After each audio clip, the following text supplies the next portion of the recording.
কে কে কে ভাই?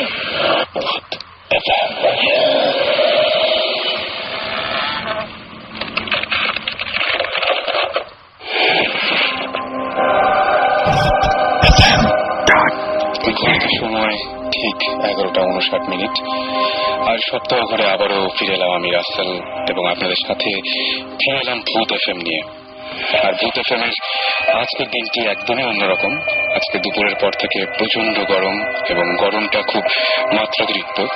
সকালবেলায় শীত একটা ভাব পড়ে গেছে, কিন্তু আজকে আমি দেখতে পাচ্ছি আমার স্টুডিওর কাঁচটা পর্যন্ত থেমে গেছে। তো খুবই অদ্ভুত ব্যাপার, এবং একটা জিনিস শেয়ার করতে চাই আজকে শুরুতেই, যেটা মাত্র ঘন্টা দেড়েক বা ঘন্টা দুয়েক আগে আমি মানে একদম চোখের সামনে দেখলাম। সেটা হচ্ছে আমি একটা রুমের মধ্যে বসে আমি ফোন করছিলাম আর কি। আমার মোবাইল ফোন না, এটা ল্যান্ড ফোনে আমি ফোন করছিলাম, এবং ল্যান্ড ফোনে ফোন করার একটা মুহূর্তে আমি হঠাৎ করেই খেয়াল করলাম, খুব অদ্ভুত লাগলো। আমি কথা বলতে বলতে ঠিক যার সাথে কথা বলছিলাম তার সাথেই মানে কি বলবো, ওইদিকে মনোযোগটা ছিল। হঠাৎ করে আমি আমার হাতের বাঁ দিকে তাকিয়ে দেখলাম যে জানালার কাছে আমার একটা ছায়া পড়েছে, এবং আমার ছায়াটা ঠিক আমার মতোই দেখতে, জানালার কাছে যেহেতু, কিন্তু আমি যেভাবে ফোন ধরে আছি সে ঠিক ফোন ধরে নাই।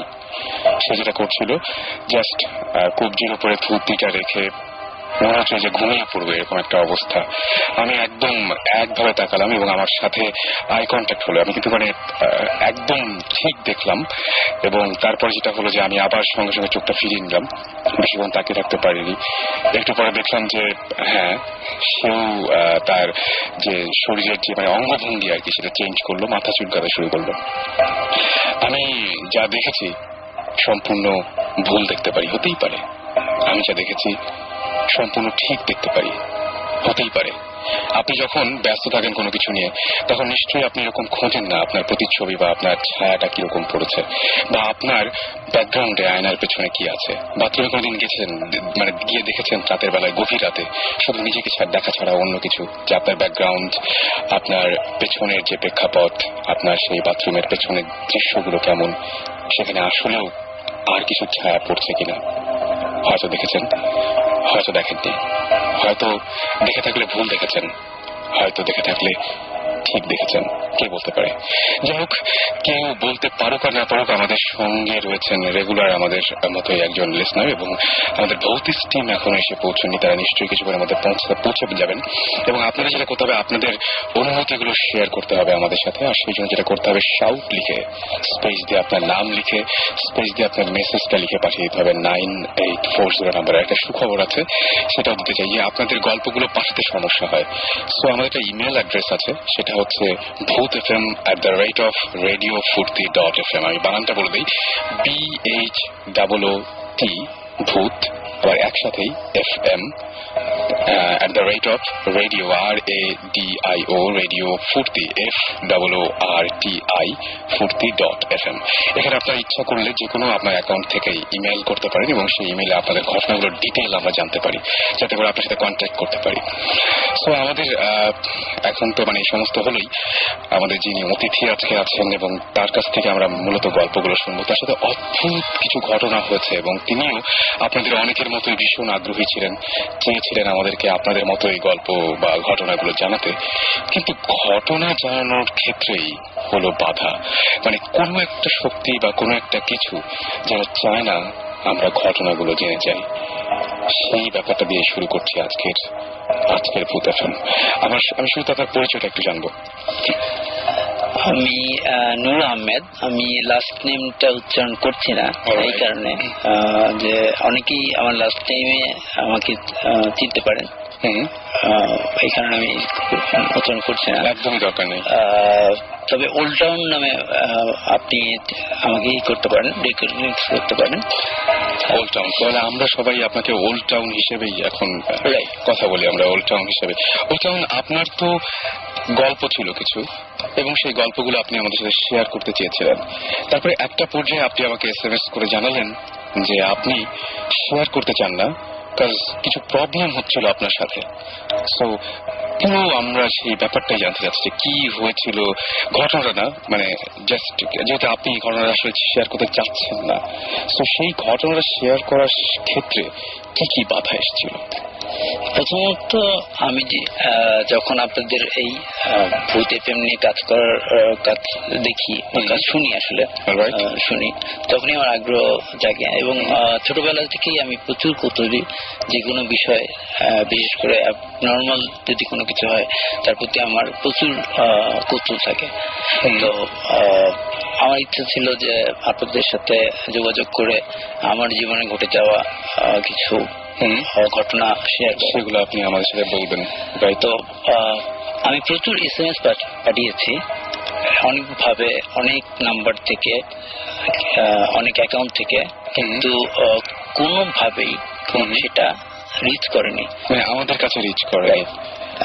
রেডিও ফুটে যখন কেউ SMS করে সাধারণত তার কাছে একটা রিপ্লাই নোটিফিকেশন যায়, সেই নোটিফিকেশন গুলো আমি পাইনি।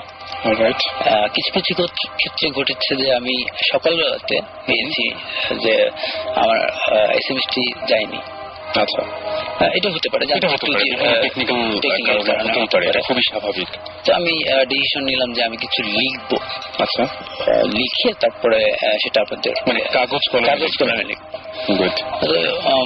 সেটা রাত ছিল এবং কয়টার দিকে? রাত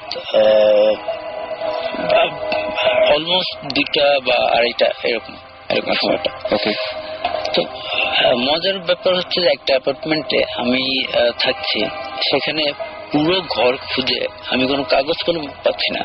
ডিসেন্ট একটা পেপার যেখানে লেখা যায়, কাগজ না কলম, কলম পাওয়া যায় না এরকম কিছু, কিন্তু ডিসেন্ট কাগজ এবং কলম কিছুই পাইনি। আচ্ছা, শেষে আমাকে ব্যবহৃত কিছু কাগজের উল্টো পাশে আমাকে লিখতে হয়েছে। তো আমি যখন লেখা শুরু করলাম, লেখার শুরুর আগে আমি শুরু করেছিলাম হচ্ছে যে আপনাদের প্রোগ্রামের যে ধারাটা, প্রথম দিকে আপনারা সায়েন্স এবং বিভিন্ন ধরনের যে যৌক্তিক দিকগুলো তুলে ধরছেন, সেইগুলো ছিল, সেগুলো ভালো লাগছিল। কিন্তু পরবর্তীতে টার্ন নিচ্ছিল হচ্ছে গল্প শেয়ারিং, গল্প না আসলে মানে ঘটনার শেয়ারিং গুলোর দিকে। তো আমি ওই দিকে একটু মনোযোগ দিয়েছি। আচ্ছা, তারপরে এক সময় শুরু করলাম আমার অভিজ্ঞতা লেখার। আপনি সেদিন কাগজ কলম কিভাবে পেয়েছিলেন? আমি শেষ পর্যন্ত কাঠ পেন্সিল, আমার ছেলের পেন্সিল এবং অল্প কয়েকটা ব্যবহৃত কাগজ, মানে এক সাইডে লেখা আছে ইউজ করা হয়েছে, ওই ইউজ করা কাগজগুলো আমি ওখানে লিখেছি। আচ্ছা, তো এক সময় আমি দেখতে পেলাম যে, আমি শুনতে পেলাম যে আমার মোবাইলে একটা SMS আসছে। তো আমি সেটা কেয়ার করিনি প্রথমে, অনেক SMS আসে। তো পরবর্তীতে দ্বিতীয়বার যখন আসলো, তো আমি সাধারণভাবে আমরা দেখি যে কে করেছে। তো ওই SMS-টা কোনো কি রিপ্লাই SMS ছিল বা এরকম কিছু? না। আচ্ছা, শুধু একটা ওয়ার্ড ইংরেজিতে লেখা NO, নো। কে পাঠিয়েছিল এটা? এটার কোনো সেন্ডার নেই। এটার কোনো সেন্ডার নেই, কিন্তু আপনার ইনবক্সে চলে আসলো এবং তখন আপনি লিখছিলেন, যখন আপনি ঘটনা লিখছিলেন তখন আপনার মোবাইলে কেউ SMS করে জানালো NO, এবং সেটা কোনো সেন্ডার নাই, কোনো সেন্ডার নেই। এবং আপনি নিজেও, আমি যদি জানি আপনি এই সমস্ত এই ব্যাপারে আপনি টেলিকমিউনিকেশনে আছেন, সুতরাং আপনার এই ব্যাপারটা ভুল হওয়া একেবারেই কোনো সুযোগ নেই। মানে সুযোগ একেবারে নেই আসলে, ঠিক না, মানে ইম্পসিবল। এক্স্যাক্টলি, কারণ ব্যাপারটা হচ্ছে এটা খুব সাধারণ একটা ব্যাপার যে সেন্ডারকে আপনি এটা বুঝতে পারবেন না। এবং পরবর্তীতে আমি অপারেটর যে আছে, সেখানে আমার কলিগস আছে, এক্স কলিগস আছে, বন্ধু বান্ধব আছে, তাদেরকে দেখালাম। তো তারা আমাকে জাস্ট ইগনোর করছে, হচ্ছে যে আমি দুষ্টুমি করছি, যোগ করছি, একটা প্র্যাকটিক্যাল যোগ, যে আমি কোনোভাবে বানিয়ে সেটাকে ইন করে তাদেরকে দেখাচ্ছি। আচ্ছা, তাদের কাছে ব্যাপারটা ঠিক বোধগম্য হয়নি, তারা বুঝতে পারেনি আসলে যে কি হয়েছে ব্যাপারটা। রাইট, কারণ আমি কারণটা বলিনি যে কোথা থেকে এসেছে ভাই, আমি শুধু তাদেরকে জানতে চেয়েছিলাম যে এই এটা সেন্ডার কি হতে পারে, কিন্তু তারা উত্তর দিতে পারেনি। ওকে। আর এর পরবর্তীতে যেটা হয়, সেই মোবাইলটা সম্পূর্ণ পানিতে পড়ে যায় আর কি, ড্রেনে। কিভাবে সেটা হয়? সেটা হয় হচ্ছে আমি বাইক রাইড করি, বাইক থেকে আমার উপরের পকেটে ছিল, তো কোন একটা ঝাঁকিতে সেটা কয়েকদিন বৃষ্টি প্রচুর হয়েছে। আপনি তারপরে ওটা রেখে দিয়েছিলেন যে দেখানোর জন্য, যে প্রমাণ স্বরূপ, কিন্তু সেটা আমি আর দেখাতে পাচ্ছি না আজকে আপনাদের। ওকে ওকে। তারপর থেকে শুরু হলো আসলে ঘটনাগুলো। তারপরে আমি লেখাগুলো শেষ করলাম, কিন্তু ডিসিশন নিলাম হচ্ছে যে না, আমি সেই লেখাগুলো কিছু অংশ বাদ দিয়ে আপনাদের কাছে পৌঁছাবো। আচ্ছা, কিছু অংশ কেন বাদ দিবেন? কারণ ওই নূরের ব্যাপারে, যেহেতু এটা একটি মিস্টিরিয়াস হয়ে যাচ্ছে, তো ওই অংশগুলো বাদ দিয়ে আমি লেখাটা লিখে তৈরি করে রেখে আমি ঘুমিয়ে গেছি। তখন অলমোস্ট সকাল হয়ে গেছে, ভোরের আজান দিচ্ছে, ঘুমিয়ে গেছি। তারপরে পরের অনুষ্ঠানে, মানে শুক্রবার ভূত হয়, তো আমি বৃহস্পতিবারে সকালবেলা রওনা দিয়েছি বাসা থেকে, ওই পেপারস গুলো নিয়ে রওনা দিয়ে সরাসরি আপনাদের স্টুডিওর আশেপাশে এসেছি, এবং প্রায় ঘন্টা খানিকের মতো আমি বিভিন্ন অলিগলি বিভিন্ন জায়গায়। আপনি আমাদের এখানে আসতে চাইছিলেন? আসলে আমাদের উদ্দেশ্য ছিল হচ্ছে লেখাটা পৌঁছে দেওয়া, কিন্তু কোনোভাবেই আমি বুঝতে পারতেছিলাম না যে আমি কি কারণে এসেছি। মানে আপনি জাস্ট ভুলে গেছেন যে কেন আপনি এখানে এসেছেন, বা কেন আপনি আমাদের অফিস খুঁজছেন। না, আমাদের অফিসের কথা মনে নেই। কিন্তু এটা কি আগে কখনো আপনার এরকম হয়েছে যে মাঝে মাঝে এরকম হয়েছে বা এরকম ভুলে? না, আমি বাসা থেকে টার্গেট নিয়ে বেরোচ্ছি একটা জায়গায় কাজ করার জন্য, সেটা ভুলার কথা না। আর আমার এখানে মানে সবচেয়ে বড় যে অবাক বিষয়, যে আমি কোনো কিছু নিয়ে বের হইনি, আমি শুধু কাগজ দিয়ে বের হয়েছি, সেটা আপনাদের রেজিস্ট্রেশনে রেখে আমি চলে যাবো।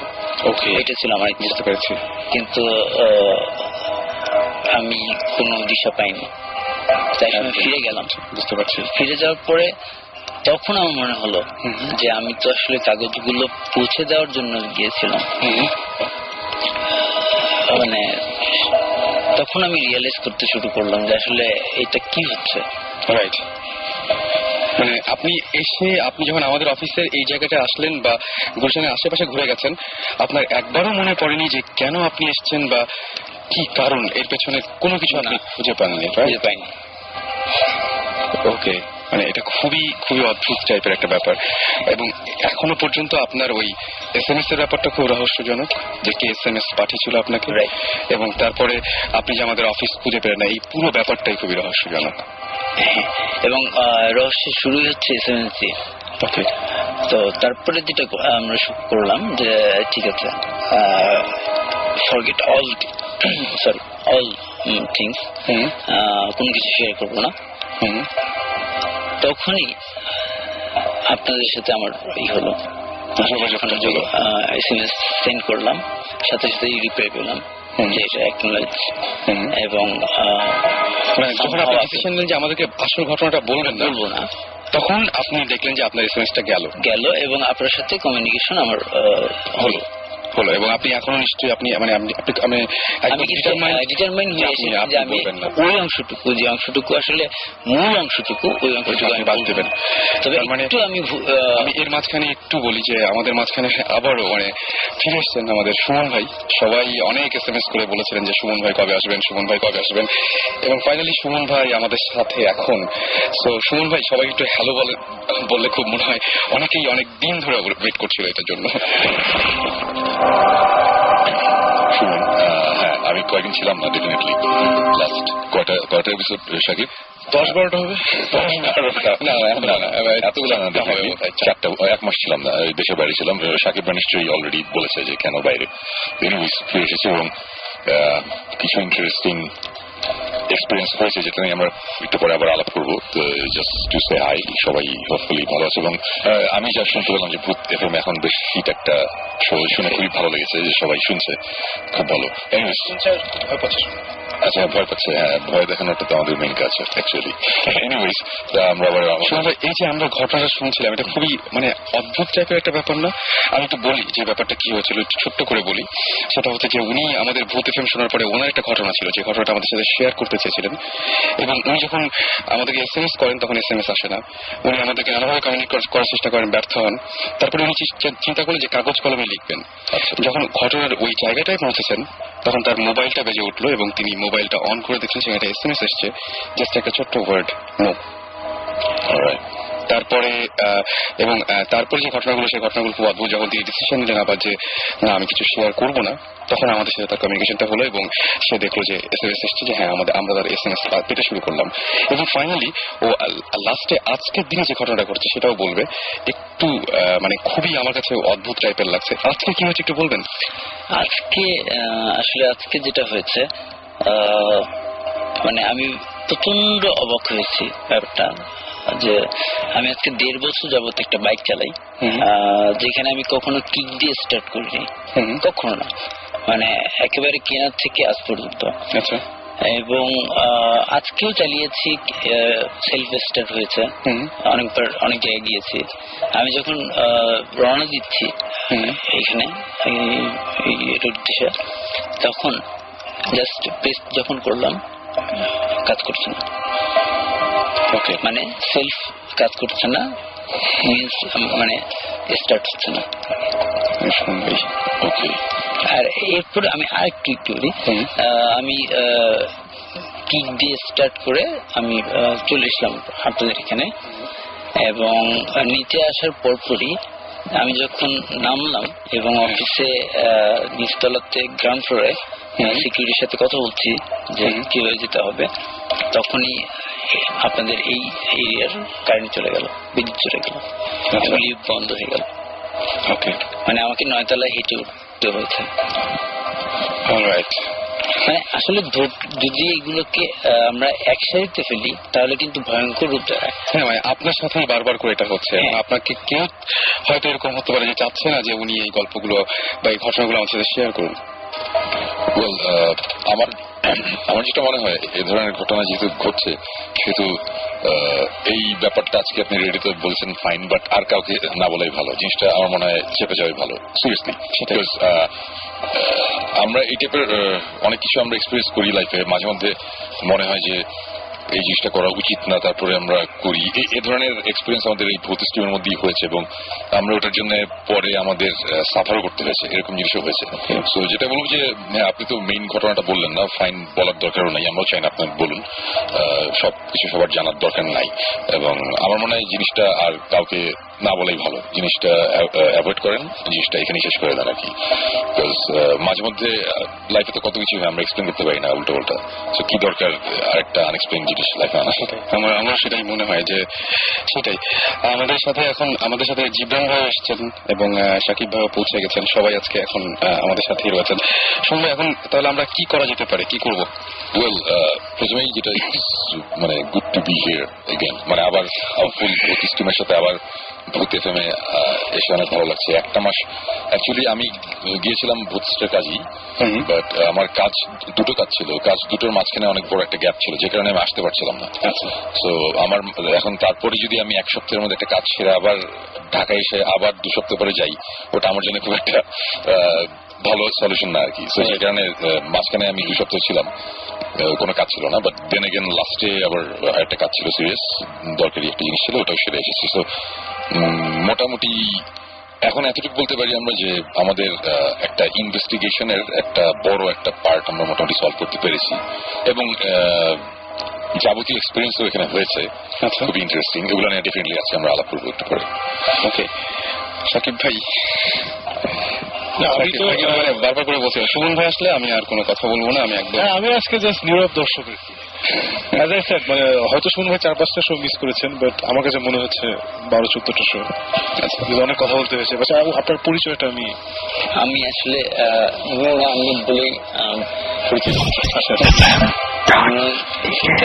আমি SMS সাধারণত পাঠাই হচ্ছে ওল্ড টাউন নামে। আচ্ছা, এখানে ওল্ড টাউন নামে পাঠাই। আমি টেলিকমিউনিকেশন নিয়ে কাজ করি, মেইনলি হচ্ছে ডিটক্টিং।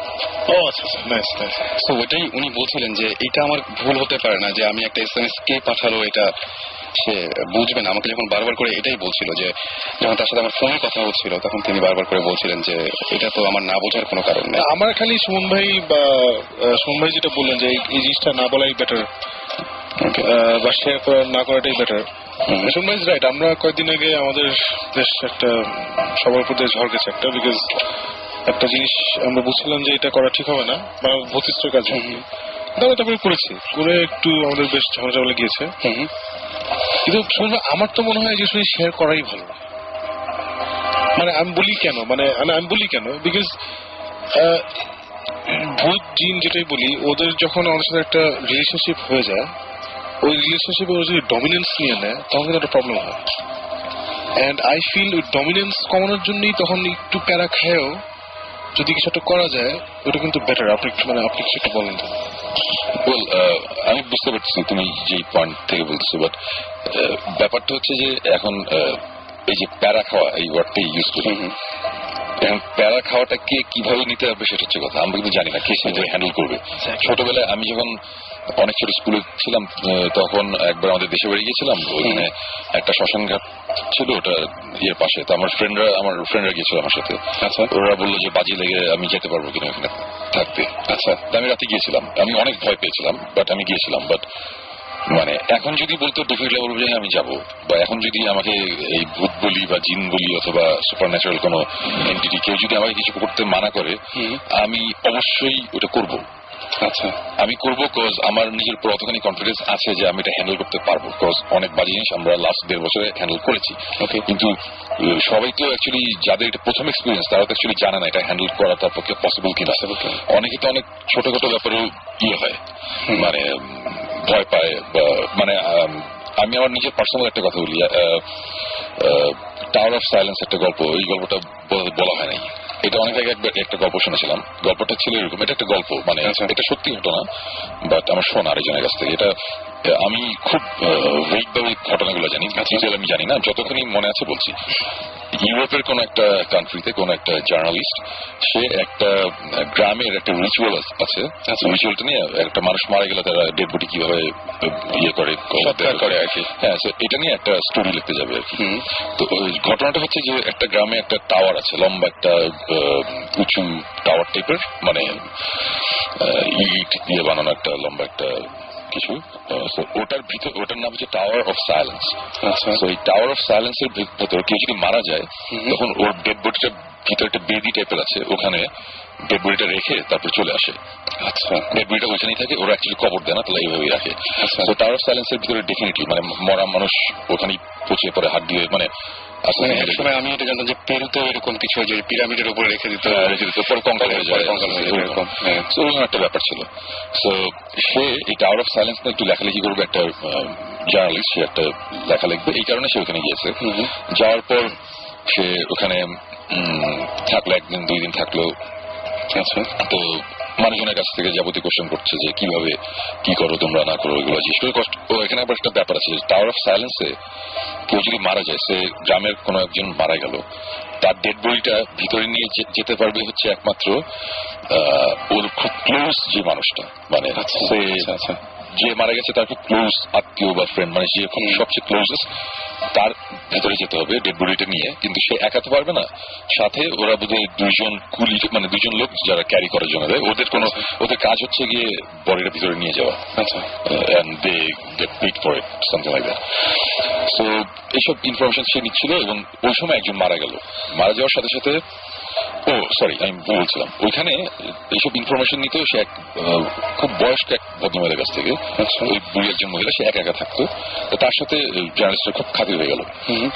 তারপর ওর বাসাতে সে থাকা শুরু করলো, ওর বাসাতেই থাকতে দিল, এবং সে যাবতীয় ইনফরমেশন নিত ওর কাছ থেকে। তো এইসব ঘটনা ঘটতে ঘটতে কেউ তার মারা যাচ্ছে না, সো সে গিয়ে অ্যাকচুয়ালি দেখতে পাচ্ছে না, আর সে চাইলেও ঢুকতে পারবে না সেটা। সো বুড়ি যে মহিলা, তার আবার কোনো বাচ্চা টাচ্চা কেউ ছিল না, আত্মীয় স্বজন কেউ ছিল না। সো সে এই জার্নালিস্টকে তার নিজের ছেলের মতনই ওর বাসায় রাখলো। আর ও থাকতে থাকতে ভালোই লাগছিল। 5 দিন গেল, 7 দিন গেল, 8-10 দিন যাওয়ার পরে হঠাৎ করে মহিলা মারা গেল। মারা যাওয়ার সাথে সাথে এখন তাকে তো টাওয়ার অফ সাইলেন্সে নিতে হবে, কিন্তু কারো একজনের যেতে হবে, রিচুয়ালের মধ্যে আছে। এখন কে নিয়ে যাবে কেউ নেওয়ার নেই, কোনো আত্মীয় স্বজন ফ্রেন্ড কেউ নেই, একা থাকতো। তখন সবাই বলে যে তুমি তো লাস্ট 10 দিন তার সাথে ছিলা, তুমি নিয়ে যাও। তো ও বললো যে আচ্ছা ঠিক আছে আমি নিয়ে যাবো, অসুবিধা নেই। আর ওর একটু মন খারাপ, মহিলার সাথে তারও খুব ভালো একটা সম্পর্ক হয়েছিল, তো মন খারাপ জীবনে স্বাভাবিকভাবে। তো তখন ওই যে দুজন লোক ডেড বডি ক্যারি করে সে সাথে গেল, গিয়ে দেখলো যে ভিতরে এরকম একটা বেদির মতন আছে, একটা টাওয়ার, এবং উপরে ইয়ে খোলা, মানে কোনো ছাদ নাই আর কি, লম্বা একটা গোল শেপের লম্বা একটা টাওয়ারের মতন, উপরে কোনো ছাদ নেই, সে মাঝখানে বেদিটা রাখা। ওই বেদির ওখানে অনেক কঙ্কাল টঙ্কাল পড়ে আছে অলরেডি, মাটিতে তো অনেক কঙ্কালের জিনিসপত্র পড়া, হাড্ডি। তো ওইগুলো দেখলো, ও মনে মনে সব পয়েন্ট করলো যেগুলো সে লিখবে। আচ্ছা, তো তারপরে ডেড বডিটা ওখানে রাখা হলো, ওখানে রাখলো, রাখার পরে সে চলে আসলো। আসার পরে তখন বললো যে তার কাজ শেষ, মানে এখন ওই মহিলাও নাই, মারা গেছে, তো এখানে তার থাকার কোনো কারণ নেই। তো সে তখন চলে গেল। চলে যাওয়ার পর সে লেখাটা যখন প্রায় ফাইনাল করে ফেলছে, যখন এডিটরের কাছে দিবে, তখন দেখলো যে তার দু একটা কোশ্চেন রয়ে গেছে, যে এটা কি ওটা কি, একটা জিনিস এডিটর তাকে জিজ্ঞেস করেছে তুমি এগুলো ক্লিয়ার করো। তখন সে বললো যে আচ্ছা এটা তো আমি ঠিক জানি না, আমি ওখানে ছিলাম, তারপরে আমার জানা নেই। তো তখন সে ডিসিশন নিল সে আবার ব্যাক করবে। সে তখন আবার ওই গ্রামটাতে ব্যাক করলো। ব্যাক করার পরে যেটা হলো যে গিয়ে দেখে যে কোইন্সিডেন্স, সেদিন একজন লোক মারা গেছে। এটা মানে মাস খানেক পরের কথা, সেদিন একজন মারা গেছে এবং তাকে তখন ওরকম নিয়ে যাওয়া হচ্ছে টাওয়ার অফ সাইলেন্সে। তো তখন সে সাথে সাথে গেল ওই টাওয়ার অফ সাইলেন্সে, কিন্তু ভিতরে তো সে ঢুকতে পারবে না, সে কেউ না, ওর সে ঢুকতে পারবে না। যখন ডেড বডিটা নিয়ে যখন ঢুকলো ওরা, সে বাইরে দাঁড়িয়ে আছে, বাইরে অন্যান্য অনেক লোক দাঁড়ানো, হঠাৎ করে শুনে যে ভিতর থেকে অসম্ভব জোরে চিৎকার, একটা ভয়ঙ্কর চিৎকার। এবং সাথে সাথে দেখা গেলো যে ওই যে রিলেটিভটা গিয়েছিল, আত্মীয় বা সে দৌড় দিয়ে বের হয়ে আসলো, আরেকজন যে ক্যারি করছিল, দুজনের মধ্যে একজন দৌড় দিয়ে বের হয়ে আসছে, আরেকজন নাই। এবং তখন বলে কি হয়েছে, কেউ কোনো মানে ওরা পাগলের মতন চিৎকার করতেছে। তখন সে তো এগুলা কুসংস্কার একটু কম বিশ্বাস করে, সে এসেছে শহর থেকে, আর একটা গ্রাম, সে তখন দৌড় দিয়ে সে ভিতরে ঢোকার পরের সিনটা হচ্ছে যে দেখা যে বেদির উপরে যে মহিলাটা মারা গিয়েছিল সে বসে আছে, তার দিকে তাকানো, তার দিকে মুখ ঘুরানো এবং বসা, এবং তার কোনো চোখ নাই, মানে তাকানো মানে ফেসটা তার দিকে, এবং চামড়া টামড়া সব গোলে টোলে, মানে পুরো মানে হাড্ডি দেখা যাচ্ছে হালকা, মানে সে বসে আছে পুরো স্ট্রেট ভাবে। ওটা দেখে তখন সে ফেইন্ট হয়ে যায়। তারপরে ঘটনাটা সে আমাকে বলেছিল, বললো যে লাস্টের ঘটনাটা হচ্ছে যে তার 3-4 দিন পরে তার জ্ঞান ফিরে, সে শহরে একটা হসপিটালে, এবং সে তারপরে টাওয়ার অফ সাইলেন্সের এই ঘটনাটা লিখেছিল। সে আর ডিটেল আর এটা নিয়ে এক্সপেরিমেন্ট করেনি। সো এই গল্পটার কথা এখন এই কারণে বললাম যে এই যে ওই দুজন যে ডেড বডি নিয়ে ঢুকেছিল, একজন কিন্তু ওখানে মারা গেছে। সে যখন দেখছে যে পরিচিত এই মহিলা মারা গিয়েছে কয় মাস আগে, সে ওখানে বসে আছে, তাদের দিকে তাকিয়ে আছে। সো একজনের সাথে সাথে হার্ট অ্যাটাক হয়ে গেছে কিন্তু, আর একজন দৌড়ে বের হয়ে আসছে, আর সে কিন্তু ফেইন্ট হয়ে গেছিল। সে কিন্তু অনেক শিক্ষিত, সে অনেক কিছু ভয় পেয়ে পাশে। সো এই গল্পটা বলার কারণ এটাই যে একজন মানুষ এইসব ধরনের সিচুয়েশন কিভাবে নিবে আমরা কিন্তু বলতে পারি না, মানে একজন এক এক ভাবে নেয়। আমি একটা ছোট্ট ঘটনা বলি যে আমাদের দেশের বাড়ির ওদিকে 71-এর পরে, এটা আমি এর আগের এপিসোডে বলেছিলাম নাকি আমার মনে নাই। আচ্ছা, যুদ্ধের পরে একটা সময় আমাদের গ্রামে জঙ্গলের মধ্যে দেখা যেত যে একটা আলো নাড়াচাড়া করে এবং একটা মেয়ের কান্নার আওয়াজ পাওয়া যায়, একটা আলো ঘুরে বেড়ায়। এটা নিয়ে সবাই অনেক ভয় পেত। তারপরে আমার বাবা তারপরে আমার চাচা, এরা কয়েকজন মিলে গ্রামে ওখানকার কিছু লোক নিয়ে তারা এটা ইনভেস্টিগেট করতে পারবে যে কি ব্যাপার। তারপর বের হয় যে ওখানে একটা মহিলা ছিল যার 71-এ তার ছেলেটা মারা গিয়েছিল। মারা যাওয়ার পরে মহিলা একটু পাগল টাইপের হয়ে গেছিল। সে রাতে হারিকেন নিয়ে তার বাচ্চাকে খুঁজতে আর কাঁদত। তো মানুষজন কিন্তু এটা দেখে অনেক ভয় পেয়েছে, অনেকে ফেইন্ট হয়ে গেছে, অনেক কিছু হয়েছে। এটা কিন্তু কোনো ঘটনাই না, খুব সিম্পল একটা ঘটনা, খুবই ন্যাচারাল, খুবই দুঃখজনক একটা ট্র্যাজিক একটা ঘটনা, কিন্তু মানুষজনকে এতেও ভয় পায়, অথচ কিছুই নেই। সো কে কিভাবে কোন জিনিসে ভয় পাবে এটা আমরা বলতে পারি না। যে কারণে আমি বলছি যে কারো যদি এই ধরনের কোন একটা এক্সপিরিয়েন্স হয় এবং তার যদি কোনো কারণে মনে হয় যে এটা আমাকে কোন একটা সাইন দিচ্ছে বা কেউ আমাকে ইনডিরেক্টলি বলছে যে তুমি এটা করো না, যদি মনে হয় যে না এটা আমার করার হ্যান্ডেল আমি করতে পারবো নাকি সন্দেহ আছে, তাহলে করার দরকার নেই। আর যদি মনে হয় যে না মুসলমানি পারবো তাহলে করুক, এটা তার ব্যাপার। বাট আমি বলবো যাদের সন্দেহ আছে এটা নিয়ে না ঘাটাঘাটি করাই ভালো। সেটা মনে হয়, কারণ আমার মনে হয় একবার নিজেকে যদি প্রুফ করতে পারে যে না আমি এটা হ্যান্ডেল করতে পারবো তাহলে করুক, কোনো অসুবিধা। আমরা কিভাবে আমরা ভৌত স্টিমটা তো এভাবে শুরু হয়েছিল যে উল্টা আপনার কি মনে হয় করতে পারবেন? আপনি কি মনে হচ্ছে যদি আপনাকে জিজ্ঞেস করি যে আলটিমেটলি আপনি বলুন যে আসলে এরকম অভিজ্ঞতা বিভিন্ন সময় হয়েছে। তো ওগুলো আমি ট্যাকেল করেছি এবং ট্যাকেল করেই এখানে আসা। তাহলে বলেন চলে তো আসছেন, আর কি হবে? সেকেন্ড টাইম আসতে বলে আসলেন না, অসুবিধা নেই, চলে আসছেন, বলেন। আপনি তাহলে আমার মনে হয় যে কি এখন কি মনে হচ্ছে বলবেন?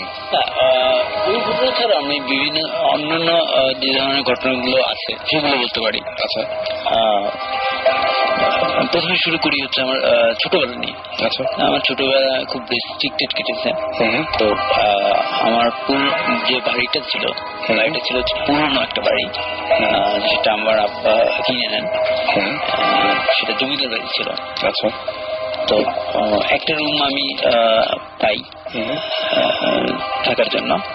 তো সেই তখন ক্লাস 6 বা 7 এইরকম সময়টুকু। আচ্ছা, তো সেই সময়টা আসলে বয়সন্ধিকাল, অনেক ধরনের চেঞ্জ হয়, অনেক ধরনের দুষ্টমি বা এই। তো যেটা হতো আমার যে কোনো কারণে কোনোভাবে যদি আমি কোনো কাজ করতাম বাইরে, যেটা আসলে আনএক্সপেক্টেবল টু বড়দের, আপনাদের যারা সিনিয়র ছিল, আমি ওই রাতে ঘুমানো আমার পক্ষে ওই রকম সম্ভব হতো না। আচ্ছা, প্রচন্ড ভয় আমাকে ধরতো এবং যেটাকে বলে বুয়াই ধরায় বলে বা এরকম এই ধরনের প্রবলেম হতো। কোন একটা অকারেন্স করে যদি আমি বাসায় ফিরতাম এবং ওই রকম ঘুমাতাম, মানে কোনোভাবেই ঘুমাতে পারতাম না। কিন্তু সেই রাতগুলো কিন্তু আমি পার করেছি, ওই রুমেই পার করেছি। ওকে, এটা একটা ব্যাপার। একটা ব্যাপার যে ওই রুমটাতে যদি কখনো গেস্ট আসে তো ওই রুমটা ইউজ করতে দেওয়া হতো। আমি তখন শেয়ার করতাম অন্য ভাই বোনদের সাথে। তো ওই রুমে যেসব গেস্ট থেকেছেন তারা দ্বিতীয়বার আর ওই রুমে থাকতে চাননি কখনো এবং ফিরে আসেননি। কেউ কেউ তাদের এক্সপিরিয়েন্স বর্ণনা করে গেছেন এবং কেউ কেউ পুরোপুরি চেপে গেছেন এবং একসময় দেখা গেছে যে তাদের সাথে আমাদের অনেক দূরত্ব তৈরি হয়ে গেছে। আচ্ছা, মানে কেউ আর পরে ওইটা বলেনি যে কি হয়েছে। রাইট। ওই ঘরে আসলে কি হতো আপনি কি জানেন বা এরকম? একটা ঘটনা বলি। ওই রুমটা আসলে ড্রয়িং কাম আমার বেডরুম ছিল। তো সোফা আছে এবং আমার বিছানাতে এই আছে, বালিশ আছে। তো একদিন আমার আম্মা আমাকে খুব বকা শুরু করলেন। কি ব্যাপারটা হচ্ছে যে সমস্ত বালিশ কুশন সবগুলো মেঝেতে ফেলা। আচ্ছা, একটা কুশন উড়ে যেতে পারে না, কোনোভাবে পসিবল না যে উড়ে যাওয়া, কিন্তু সেটা মেঝেতে ফেলা এলোমেলো করা। আচ্ছা, এটা আপনি করেননি? আমি করিনি বা অন্য কেউ করেনি? অন্য কেউ। তখন আমি এবং আমার আম্মা ছাড়া বাসায় কেউ ছিল না। তো আম্মা সরাসরি আমাকে ধরুন যে এটা তোর কাজ। আমি যতই ডিনাই করি ততই মা এটা মানতে রাজি না, কারণ উনিও করেননি। স্বাভাবিকভাবে এটা তো মানবেন না উনি। এটা একটা মানে এরকম কি হয়েছে আপনার যে আপনি সাধারণত কোনো সময় এরকম হয়েছে যে একটা কাজ করেছেন কিন্তু পরে আবার ভুলে গেছেন? না, এই ধরনের ঘটনা খুব আমার মনে পড়ে না যে ভুলে গেছি। সত্যি যদি ভুলে দিয়ে থাকি। আচ্ছা, সেটাই। তারপর আরেকদিন একটা ঘটনা ঘটেছে, আমি তখন বাসায় ছিলাম না। তো আম্মা আমার ওই রুমটাকে ঠিকঠাক করে জাস্ট গুছিয়ে উনি রান্নাঘরে চলে গেছেন। তো পরবর্তী রান্নাঘর থেকে বের হয়ে যখন উনি অন্যদিকে যাচ্ছিলেন, তখন উনি দেখতে পাচ্ছি মানে কোন একটা মনে হলো যে আমি ফিরে এসেছি, বাসায় ফিরে এসেছি। কৌতূহলী হয়ে উনি রুমে যান, দেখি কেন ফিরে আসলো, তো কলেজ যাওয়ার কথা হয় না, স্কুলে যাওয়ার কথা।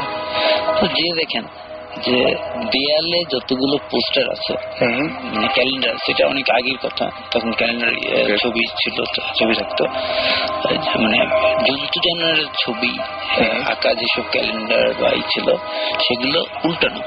আচ্ছা।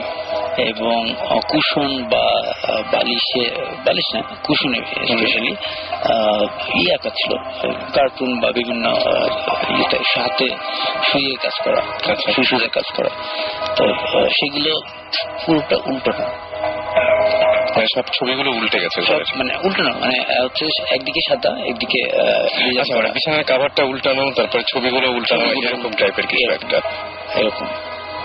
ওকে, এটা তো বেশ অন্যরকম একটা কথা, কারণ মনে হচ্ছে উল্টানোর ব্যাপারটা আমার কাছে খুব ইন্টারেস্টিং লাগছে।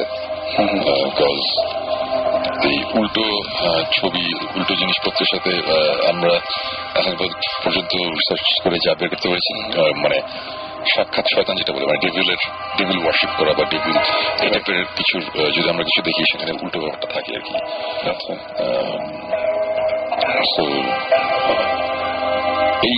এই যে বাসাটাই ঘটনাটা ঘটেছিল, ওই বাসাটা কি এখনো আছে নাকি? আনফরচুনেটলি আসলে ওটা ভেঙে ফেলা হয়েছে। এবং মজার জিনিস হচ্ছে যে আমি এখন যে অংশ আছি ঠিক ওই জায়গাটাতেই ফিরে এসেছি। আচ্ছা, মানে আমি অনেকদিন দেশের বাইরে, ঢাকার বাইরে বিভিন্ন জায়গায় ছিলাম, গেছিলাম। পরে এখন নতুন করে বিল্ডিং করা হয়েছে, অ্যাপার্টমেন্ট করা হয়েছে। তো যে অংশটুকু, যে বেডরুমটা অ্যালোকেট করা হয়েছে আমাকে, আচ্ছা, ওটাই ওই পজিশনে আমি। আচ্ছা, ওইখানেই এখন অ্যাপার্টমেন্ট উঠেছে এবং আপনার যে রুমটা হচ্ছে ওই আগের বাসা ছিল ওই জায়গায়। আচ্ছা, আপনি কোন ফ্লোরে আছেন এখন, আর আগে ওই বাসাটা কোন ফ্লোর ছিল? আমি আছি এখন 3rd ফ্লোরে, 4 তলাতে। আগে বাসাটা কি একতলা ছিল না দোতলা ছিল? 3 তলা ছিল। 3 তলা ছিল। আপনার নিচের তলায় কে থাকে এখন? কে থাকে মানে নাম জানার দরকার নেই। এই মুহূর্তে হচ্ছে ডুপ্লেক্স। আচ্ছা, নিচে হচ্ছে আম্মা। আচ্ছা, এবং আমার এখন ওখানে কোনো সমস্যা হয় না নাকি? এখন এই ধরনের কোনো মানে সরাসরি কোনো সমস্যা হয় না। সেই সমস্যাগুলো কিন্তু বাসাতেই হয়েছে, যে লিখতে গিয়ে কাগজ কলম খুঁজে না পাওয়া, তারপরে লেখার মাঝখানে SMS পাওয়া, এগুলো কিন্তু আবার ওইখানেই হচ্ছে। এই টাইপের জিনিসপত্র তো অ্যাকচুয়ালি কি বলবো, আমি যেটা বলবো যে এই টাইপের সিনারিও আমাদের মানে এরকম হয়েছে যে আমরা স্পেসিফিক একটা বাসাতে যাচ্ছি ইনভেস্টিগেশনের কারণে, আমরা যাব, কিন্তু আমরা অনেক সিগন্যাল পেয়েছি যে না, এখানে যাওয়া ঠিক না। এই ধরনের ঘটনা কিন্তু আমাদের মধ্যেই হয়েছে। ইভেন এরকম একদিন ঘটনা ঘটেছে যে জিব্রানের মা আন্টি, উনি কল দিয়ে বলেছে বাসায় আসতে। আমরা তখন যাচ্ছিলাম এক স্পেসিফিক একটা জায়গায়। তারপরে বাসায় যাওয়ার পরে উনি বলেছে, দেখো বাবা, তোমরা তো এরকম খারাপ একটা জায়গায় যাচ্ছ। ফার্স্ট ইনভেস্টিগেশন, রাইট, আমাদের ভৌতিষ্টের ফার্স্ট ইনভেস্টিগেশন, অফিসিয়াল ইনভেস্টিগেশন। আমরা যাচ্ছিলাম, তখন আঙ্কেল কল দিয়ে বললো যে আসতে গেলাম, আন্টির সাথে কথা হলো। আন্টি বললো যে উনি একটা স্বপ্ন দেখেছে, স্বপ্নটা কি উনি এখনো আমাদের বলেনি। বাট উনি এই কথা বলে যে স্বপ্নটা কি বাবা, এটা আমি তোমাদের বলতে পারবো না, বাট আমি এতটুকু জানি তোমরা একটা খারাপ জায়গায় যাচ্ছ, সো তোমাদের প্রিকশন নেওয়া উচিত, তোমরা এখন ওখানে যাও না। তোমরা, উনি একটা স্পেসিফিক একটা জায়গার কথা বলেছিল যে ওখানে একজন লোক আছে, তার সাথে গিয়ে দেখা করো। স্বপ্নে কোনো একটা সিগন্যাল বা কিছু একটা পেয়েছে। এবং জিনিসটা আমরা সিরিয়াসলি নেই ওই কারণে না, জিনিসটা খুব ইন্টারেস্টিং লেগেছিল দেখে আমরা পরবর্তীতে ওই বাসায় না গিয়ে আমরা অন্য জায়গায় গিয়েছিলাম। আচ্ছা, এবং এই স্পেসিফিক যে বাসাটার কথা বলছি, এই বাসায় সেকেন্ড টাইম আমরা যখন যাওয়ার অ্যাটেম্প্ট নিলাম, তখন হাইওয়েতে রাত 12টার সময় আমাদের গাড়ি নষ্ট হয়ে যায়। সারা রাত আমরা একটা জঙ্গলের ভিতরে বসেছিলাম। অনেক অনেক ঘটনা আছে, এগুলো আমাদের সামনে এপিসোডে দেখা যাবে। বাট এই ধরনের সাইন, এই ধরনের সিগন্যাল আমার মনে হয় মাঝে মাঝে আমরা পাই। এখন আমরা কে এটা কিভাবে নিব সেটা তার নিজের ব্যাপার। বাট আমাদের লেটলি আমাদের যেসব এক্সপিরিয়েন্স হয়েছে, আমরা খুবই সিরিয়াস ভাবে জিনিসটা খুবই সিরিয়াস ভাবে নিই। যে কারণে আমরা তো এই টাইপের ঘটনা ঘটলে তখন আমরা বলি যে আগে থেকে একটু প্রিকশন নিয়ে রাখা ভালো, মানে প্রিকশন নেওয়ার দরকার আছে। আমরা সিরিয়াসলি নেই, but we also do it. But because আমরা হচ্ছে ভৌতিস্ট। হ্যাঁ, আমরা এখন আমার প্রফেশনাল প্রফেশনাল বলি আর যে বলি, মানে আমার কথা একটা সেটা হচ্ছে যে আমরা জিনিসটা করছি, এটা আমরা দেখি আমরা করছি। এখন যদি বলি যে এখন সবাই করো তাহলে হবে না। বিকজ আপনি মানে we're all single unfortunately and you know we আমাদের প্রথম থেকেই লাইফস্টাইল একটু ডিফারেন্ট ছিল। মানে আমরা আসলে এরকম রেসপন্সিবল বা সকালে অফিস যাই ওরকম না আমরা কি, মানে আমার কথা হচ্ছে না, হ্যাঁ মানে কালকে ধরেন 3 জন গায়েব হয়ে গেলাম তো তেমন কিছু হবেও না, তেমন কিছু হবে না, একটা অ্যালবাম পাবে না আর কি।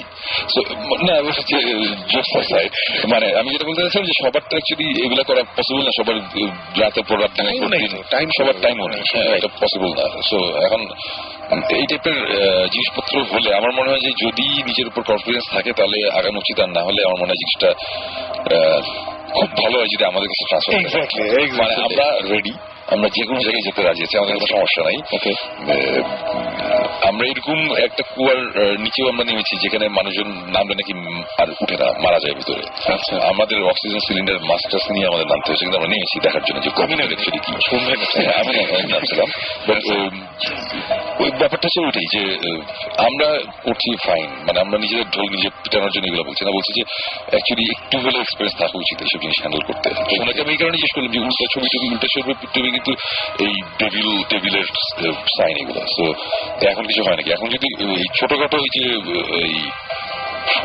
ইয়ে খুঁজে না পাওয়া, এগুলা ছোটখাটো এগুলো নিয়ে কোনো সমস্যা নাই, বা হলে এগুলো জাস্ট প্রথম দিককার একটা সাইন, এটা নিয়ে আর ফার্দার প্রসিড না করলেই চলবে, আমার মনে হয় না প্রবলেম। সো আমরা মনে হয় একটা ব্রেকে যাই না, আমরা একটা ব্রেকে যাই এবং ব্রেক থেকে ফিরে আসার পরে আমাদের তো SMS, আমি তার আগে SMS করার নিয়মটা বলে দিই। এবং ওই যে এই ধরনের কোনো কিছু যে আপনি সমস্যা মনে করছেন শেয়ার করতে, সেটা আপনি ইচ্ছা করে ট্রান্সফার করে দিতে পারেন আমাদের কাছে। এবং সেই জন্য আপনাকে করতে হবে শাউট লিখে স্পেস দিয়ে আপনার নাম লিখে স্পেস দিয়ে আপনার মেসেজ লিখে পাঠিয়ে দিতে হবে 9840 নাম্বারে। আর যদি বড় কোনো ঘটনা হয়, যেটা আমরা কি আগামী সপ্তাহে আপনার সাথে জেনে নিয়ে বসবো, এই সপ্তাহে বা এই শোর শেষে আপনি ইচ্ছা করলে আমাদেরকে ইমেল করতে পারেন। ইমেল অ্যাড্রেসটি হচ্ছে bhutfm@radiofurti.fm। এখানে আপনি ইচ্ছা করলে ইমেল করে দিতে পারেন। চলে যাবো গানে, একটা ছোট্ট ব্রেকে যাব এবং ব্রেক থেকে ফিরে আসবো আবার সবাইকে নিয়েই।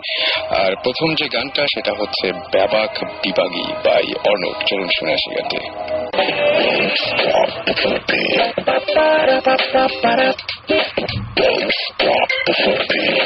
Radio 88.0 FM.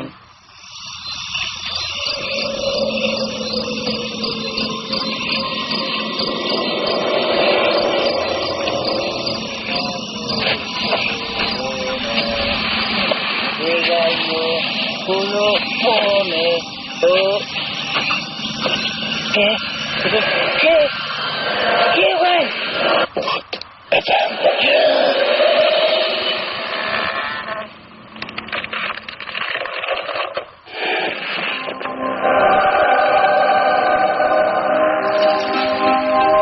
আসলাম আরো একবার, আমি রাসেল এবং শুনছেন সবসময় রেডিও ফুর্তি, চলছে ভূত FM।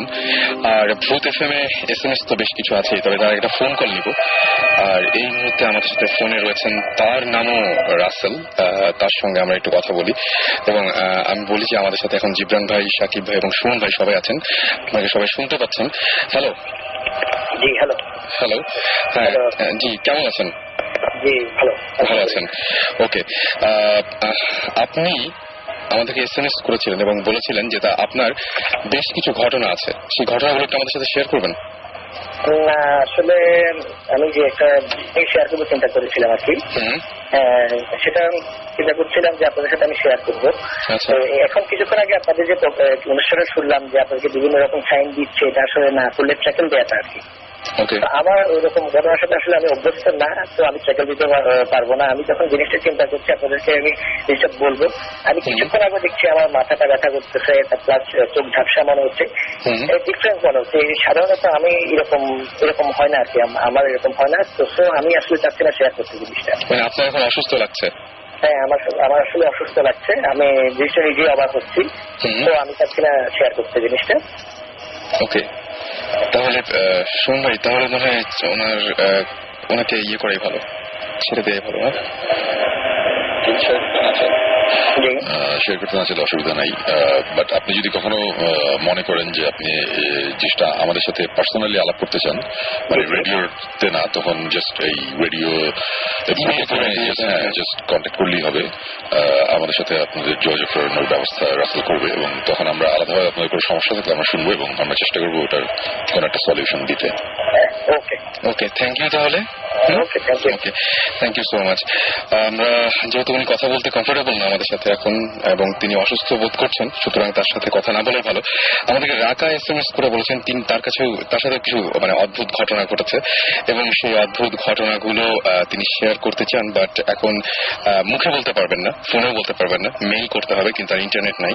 সো পরে আমার মনে হয় যখন মেইল ইন্টারনেট আসবে, যখন আপনি আবার কানেক্টেড হবেন, তখন নিশ্চয়ই আপনি সেন্ড করতে পারবেন আপনার ঘটনা।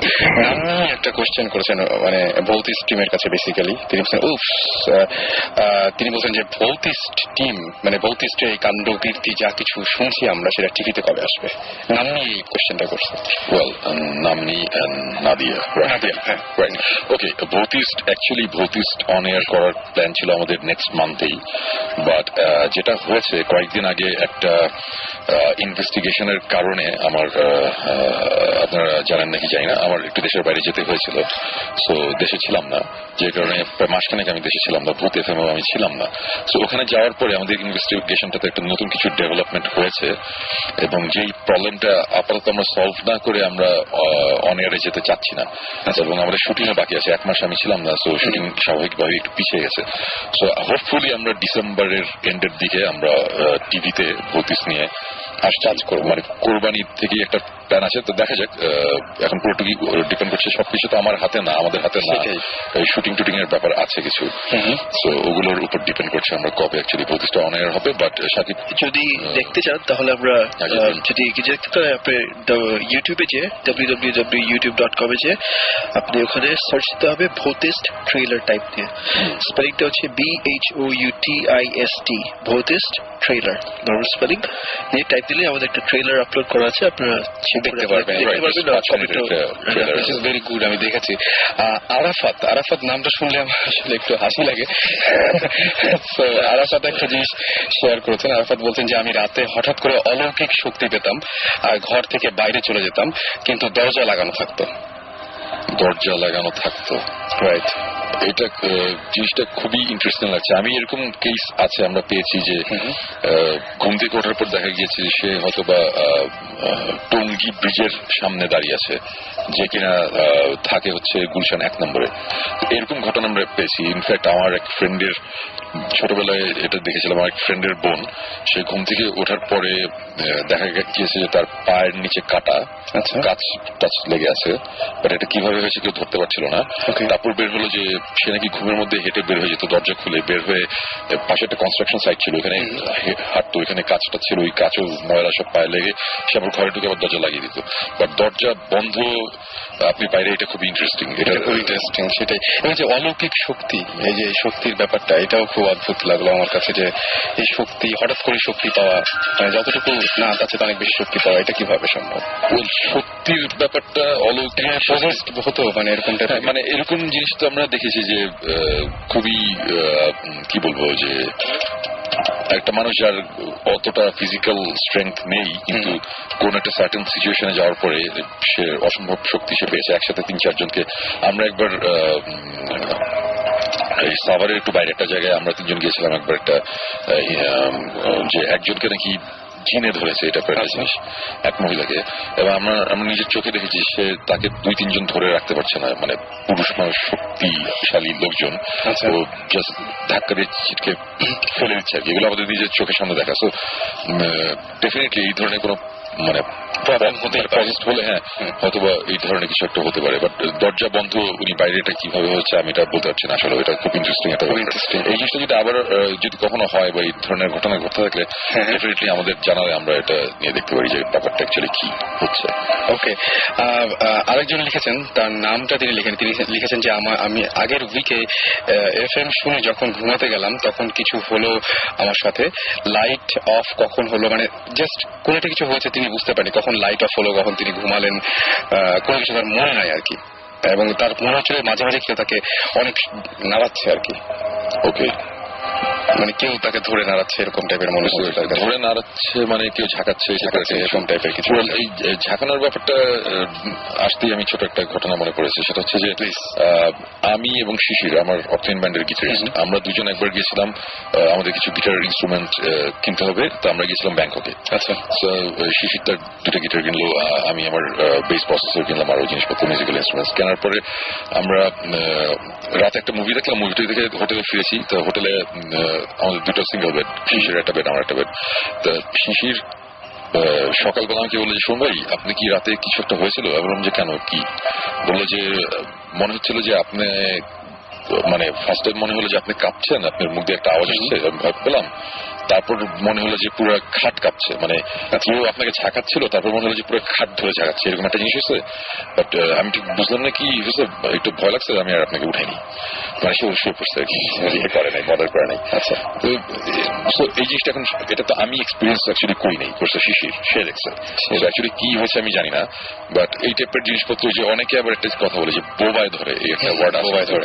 রাত্রিবেলা অনেক সময় মানুষজনের স্বপ্নে এরকম একটা জিনিস হয় যে কোন একটা ভয়ঙ্কর একটা কিছু হচ্ছে এবং সে মুখ দিয়ে আওয়াজ আসছে না, কথা বলতে পারছে না, দম বন্ধ হয়ে যাচ্ছে, এরকম একটা জিনিস হয়। এটা আমার লাইফে আমার অনেকবার হয়েছে এবং একটা ঘটনার সাথে আরেকটা ঘটনা কানেক্টেড। আমি অন্য একটা ঘটনায় যাচ্ছি। সেটা হচ্ছে যে তখন ফুয়াদ আমার বাসায় থাকতো। আচ্ছা, তো আমরা দুজন একসাথেই থাকতাম একই বাসায়। তো একদিন রাতে ফুয়াদ কাজ করছে স্টুডিওতে, আমি তখন আমার রুমে, আমি আমার বেডরুমে। হঠাৎ করে ফুয়াদ এসে বলে যে, শুন ভাই, আপনি কি আমার রুমে আসছিলেন, স্টুডিওতে আসছিলেন? আমি না, আসিনি। বলে, ও মাই গড। আমি বলি, কেন? বলে যে আমি কাজ করতেছিলাম, মনে হলো, মানে আমাদের স্টুডিওটা ছিল যে একটা রুমে ঢুকলে বাম দিকের দরজা দিয়ে ঢুকলে হচ্ছে স্টুডিও, ডান দিকের দরজা হচ্ছে আমাদের অর্থিনের প্র্যাকটিস প্যাড। আচ্ছা, সো আমরা স্টুডিওতে আসি আর প্র্যাকটিস প্যাডে যাই, যেখানে যাই ওই দরজা দিয়ে ঢুকতে হবে। আচ্ছা, তো ফুয়াদ স্টুডিওতে কাজ করছিল, তখন তার মনে হলো যে, তার ধারণা যে আমি ঢুকে প্র্যাকটিস করে চলে গেছি। আচ্ছা আচ্ছা আচ্ছা, তাই বললাম যে না, আমি তো যাই নাই। বলছি, কি জানি, শোন ভাই, আমার বুঝতেছি না কি হয়েছে। আচ্ছা, এটা কোনো ব্যাপার না। বলে আমি কম্পিউটারে ছিলাম, আমি তো ফেসবুকিং করতেছি। আচ্ছা আচ্ছা, তা আমি আবার আমার ঘরে ফিরে গেছি। আমি আমার ঘরে ব্যাক করছি, ব্যাক করে দেখি আমার কম্পিউটার বন্ধ। আচ্ছা, আমি বললাম যে কম্পিউটার তো আমি অফ করিনি, কম্পিউটার অন করা ছিল, আমি লগড ইন ছিলাম, অনলাইনে নেটে ছিলাম। সো তারপরে এক্সপ্লেনেশন দিলাম যে এটা আমাদের উইন্ডোজের প্রবলেম, যেটা কম্পিউটার বন্ধ হয়ে যায়। তো ঘটনাটা ওখানেই শেষ হতো, কিন্তু হয় নাই এই কারণে, রাতে তারপরে রাত 4টার দিকে কোনো একটা সময় আমি ঘুমাতে গেছি। একটা সময় আমার এই যে বোবাই ধরা যেটা বলে, আমার কি স্বপ্ন দেখেছিলাম আমার মনে নাই। আচ্ছা, বাট খুব ভয়ঙ্কর একটা কিছু দেখছিলাম এবং আমি দম বন্ধ হয়ে যাচ্ছিলাম, চিৎকার করতে পারছি না, মানে যেটা হয় আর কি। অনেক কষ্ট ঘুম ভেঙে গেছে, তখন ঘেমে টেমে গেছি, খুব খারাপ অবস্থা। এবং তারপরের দিন ফুয়াদ আমাকে বলতেছে যে, শোন ভাই, কালকে রাতে বেলা এটা কি দেখলাম না দেখলাম, বাট তারপরে যখন ঘুমিয়ে গেছি আমার বোবাই ধরছিল। একই ঘটনা দুজনের। হ্যাঁ, এখন আমি তখন ওদের বললাম যে কয়টার সময়? বলে আমার তো মনে নাই। আমি তুমি ঘুমাইতে গেছো কখন? বলে আমি 4:30 দিকে ঘুমাইতে গেছি। আমি আমার বেডরুমে আমার সিলিং এ একটা ঘড়ি আছে, যেটা ওই যে লেজার ঘড়ি, মানে রে মারে একটা, মানে অন্ধকারের মধ্যে একটা দেয়ালের মধ্যে একটা ইয়ে পড়ে লেজারের ঘড়ির টাইমটা। তো আমার ঘুম ভাঙলে আমি প্রথমেই ঘড়ির দিকে তাকাই। তো আমার মনে ছিল এটা 5টা সামথিং, 5টার পরের ঘটনা। আমি যখন ফোরের সাথে আমি মিলে দেখলাম সে 4:30 দিকে ঘুমাতে গেছে, তারপরে হয়েছে, সে জানে না টাইমটা কখন। তো মোটামুটি আমরা আন্দাজ করলাম যে সকাল হওয়ার আগে আগে ওরকম একটা সময়, সেম টাইমই মোস্ট প্রবাবলি আমাদের দুজনেরই একই ঘটনা ঘটে, এই ইনসিডেন্টটা হয়েছিল। সো এই ধরনের অনেক কিছু হয়। এখন আমি সাকিব, জিবরান, আমরা লাস্ট 1.5 বছরে আমরা যা যা এক্সপিরিয়েন্স করেছি, আমরা ডেফিনেটলি বলবো যে এখানে একটা কোনো একটা ব্যাপার আছে। কেউ কেউ হয়তো বলবে উড়িয়ে দিবে, বাট আমি এখন কোনো কিছু সহজে উড়িয়ে দিই না। বিশেষ করে এই লাস্ট যে ট্যুরটা হলো, রিসেন্ট ট্যুরটা, বছরের এক্সপেরিমেন্টের পরে, মানে এক্সপ্লোরিং এর পরে, তারপরে এই আমাদের এই এক ইনভেস্টিগেশন নিয়ে যখন এরকম একটা অবস্থার মধ্যে আমরা পড়েছি, আমরা একটা ইনভেস্টিগেশনের মাঝখানে যে আমরা সবাই যেতেও পারছি না, এখানে ভূত এফএমও আছে, এখানে অন্যান্য কাজও আছে সবার। তো এই কারণে আমার ইউনাইটেড স্টেটসে আমার যেতে হয়েছিল, সাকিব এখানে ছিল। তো ওখানে যাওয়ার পরেও যে এক্সপিরিয়েন্স গুলো হয়েছে, এরপরে আমি ডেফিনেটলি বলবো যে হ্যাঁ, অবশ্যই দিস টু মানে ডেফিনেটলি হ্যাঁ সামথিং আউট দেয়ার, মানে আমরা এখন এক্সপ্লেন করতে পারছি না, এরকম ডেফিনেটলি আছে। আমরা এমনিতে এখন যে রিসেন্ট যে ট্যুরটা আপনি করে আসলেন, শেষ করে আসলেন, সেখান থেকে কোনো কিছু যদি শুনতে পারতাম, মানে আমার মনে হয় যে তার আগে আমি একটু বলি যে যারা আমাদের SMS করছেন, অনেকে SMS করছেন, আমি দেখতে পাচ্ছি আমাদেরকে SMS করছেন, মিঠু SMS করেছেন, জাহিদ, অনিক, অপু SMS করেছেন, তাসমিয়া, এছাড়াও প্রসূন, আরিফ, তৌসিফ, জিম, নাদিয়া নাম্যের SMS আমরা পড়েছি, জিয়া, বেনজির SMS করেছেন, লিখন SMS করেছেন, বাসার, এবং এছাড়াও আবির, প্রত্যাশা, না এটা প্রত্যাশা না, এটা প্রত্যাশা, তারেক, তারপরে ঈশিতা, তুষার সহ আরো অনেকে। এবং আমার যেটা মনে হয় যে আপনারা সবাই SMS করছেন, যারা SMS এখনো করেননি, আমি এই SMS গুলো আমরা সবাই সেভ করে রেখে দিই, এবং এই উইকে না হলেও নেক্সট উইকে আমরা ডেফিনেটলি সেটা পড়ার চেষ্টা করি, বা এই জায়গাগুলো থেকে আমরা মেইনলি আপনাদেরকে কল করি এবং এখানে নিয়ে আসি। সো আমাদেরকে SMS করতে থাকুন, এবং SMS করার নিয়মটি হচ্ছে শাউট লিখে স্পেস দিয়ে আপনার নাম লিখে স্পেস দিয়ে আপনার মেসেজ লিখে পাঠিয়ে দেবেন 9840 নম্বরে। এবং যদি আপনি ইমেল করতে চান শোর পরে, এই ভূত FM এর পরে, তাহলে আপনি ইমেল করতে পারেন। সেই ইমেলটা হচ্ছে bhutfm@radiofurti.fm। সুতরাং আপনি ইচ্ছা করলে আপনি পাঠিয়ে দিতে পারেন। ভূত স্পেলিংটা কি? BHOOT, ভূত FM একসাথে। আমরা সুমন ভাইয়ের কিছু ঘটনায় যাই এখন, আমার মনে হয়। আর বেনজির আমাদেরকে বলেছেন যে, আমাদেরকে বলেছেন যে তিনি আমাদের শোটাকে স্টপ করে দেওয়ার জন্য একদম রিকোয়েস্ট করেছেন। তিনি বলেছেন যে আমার ভয় পেতাম ছোটবেলায়, বাট আপনাদের শোনার পর আমার আবার ভয় লাগছে। আমার মনে হয় যে তারপর আর SMS টা আসে যেতে হবে। আমি বলবো বেনজির, যদি আপনি এখন খুব বেশি ভয় পেয়ে যান, তাহলে আমি সুমন ভাইয়ের কথাগুলো, সুমন ভাই যেগুলো বলবেন তার কিছুটা নমুনা আমি শুনে এসেছি, তাহলে আপনার না শোনাই ভালো। আমরা সুমন ভাইয়ের কথায় আসছি, এর মাঝখানে আমি হঠাৎ করে একটা SMS দেখলাম, প্রসূন নামে একজন বলেছে যে আমাকে প্রায় বোবায় ধরে, কি করব এখন? বোবায় ধরলে কি করব, এটা তো অ্যাকচুয়ালি আমরা তো এটার সলিউশন দিতে পারবো না। তবে আমি প্রথমে সায়েন্টিফিক দিকে যাই। সেটা হচ্ছে যে খাওয়া দাওয়া করার পর ঠিক মতো যদি মানে হজমের প্রবলেম হয়, ডাইজেশনের প্রবলেম হয়, অথবা খুব প্রচন্ড মেন্টাল স্ট্রেস নিয়ে কেউ যদি ঘুমাতে যায়, তাহলে এই যে বোবায় ধরার ব্যাপারটা হতে পারে। আচ্ছা, সুপার ন্যাচারাল ব্যাপার বাদই দিলাম। সো এই জিনিসগুলো আগে ক্লিয়ার করে ঠিক করার পরেও যদি হতে থাকে, তাহলে না হয় দেখা যাবে কি করা যায়। ওকে, প্রসঙ্গে এটাই বললাম। তো এখন ঘটনায় চলে যাই। ঘটনাটা বলার আগে কিছু জিনিস বলা দরকার যারা জানেন না তাদের জন্য। সেটা হচ্ছে আমাদের ভূত স্ট্রিম, আমরা যে ইনভেস্টিগেশন গুলো করছি, আমরা এক এক জায়গায় যাচ্ছি, এক এক জিনিস হচ্ছে। সো এগুলো করতে গিয়ে আমাদের একটা ইনভেস্টিগেশন বেশ একটু সিরিয়াস দিকে টার্ন নিয়েছে, এবং আমরা কিছু রেফারেন্স, কিছু ইনফরমেশন আমরা বাইরে থেকে পাচ্ছি। মানে দেশের বাইরে থেকে আমাদের কাছে একটা চিঠি এসেছে যে তোমরা এই জায়গায় ইনভেস্টিগেট করছো, আমরা জানি। সো এই জায়গায় এই জিনিসগুলো হয়েছে, আমরা জানি, এই টাইপের জিনিসপত্র। সো যেটা আমার কাছে খুব ইন্টারেস্টিং লাগছিল। সবচেয়ে মজার ব্যাপার হচ্ছে যে ইউটিউবের ঘটনাটা বলি। মজার ব্যাপার হচ্ছে যে আমরা কয়েকদিন আগে আমাদের ভৌতিস্ট অনুষ্ঠানটার একটা ট্রেলার, একটা ডেমো ট্রেলার আমরা 5 মিনিটের আমরা ইউটিউবে আপলোড করি, যেটা আমরা সবাই কথা বলছি। তো এই ট্রেলারটা যখন ইউটিউবে আপলোড করা হয়েছে, তখন তো দেশের বাইরে অনেকেই দেখেছে। তো আমার পরিচিত একজন যে কিনা এটা দেখছিল, সো তার অফিসের তার এক কলিগ, সে আমেরিকান। আচ্ছা, সে ওটা দেখে সাথে সাথে বলল যে আমি তো এই ঘটনাটা জানি। ঘটনা মানে ট্রেলারের সামনে একটা নাটক ছিল, একটা ওই যে ওয়াইফটা শুয়ে থাকে আর হাজবেন্ডটা দেয়ালের মধ্যে, বলছি এই ঘটনাটা আমি জানি। আর ওখানে লেখা ছিল সামওয়্যার ইন খুলনা। রাইট। আমরা এর আগেও একবার ক্লিয়ার করেছিলাম, আবার বলি যে জায়গাটা কিন্তু অ্যাকচুয়ালি খুলনায় না, এটা অ্যাকচুয়ালি খুলনার বাইরে একটা ডিস্ট্রিক্টে, খুলনা ডিভিশনে অ্যাকচুয়ালি, খুলনা ডিভিশনের অন্য একটা জেলায়। এবং ওই ভদ্রলোক ওখান থেকে বলে দিয়েছে এটা তো খুলনায় না, এটা হচ্ছে অমুক জায়গায়। তো তখন আমার যে পরিচিত যে ছেলেটা, সে আমাকে কল দিয়েছে, কল দিয়ে বলে যে শোন ভাই, একজন ক্লেম করতেছে এটা খুলনায় না, এটা হচ্ছে অমুক জেলা, এটা কি সত্যি নাকি? সাথে সাথে আমরা তো অবাক হয়ে গেলাম, এটা একটা আমেরিকায় বসে একটা লোকের জানার কথা না। তখন আমরা বললাম যে হ্যাঁ, এবং তার সাথে আমরা কথা বলতে চাই সে কিভাবে জানে। তারপর অনেক ঘাটাঘাটি করার পরে আমরা বের হলো যে এই স্পেসিফিক বাসাটায় তার আঙ্কেল, মানে তার এটা হচ্ছে তার মায়ের মানে মামা।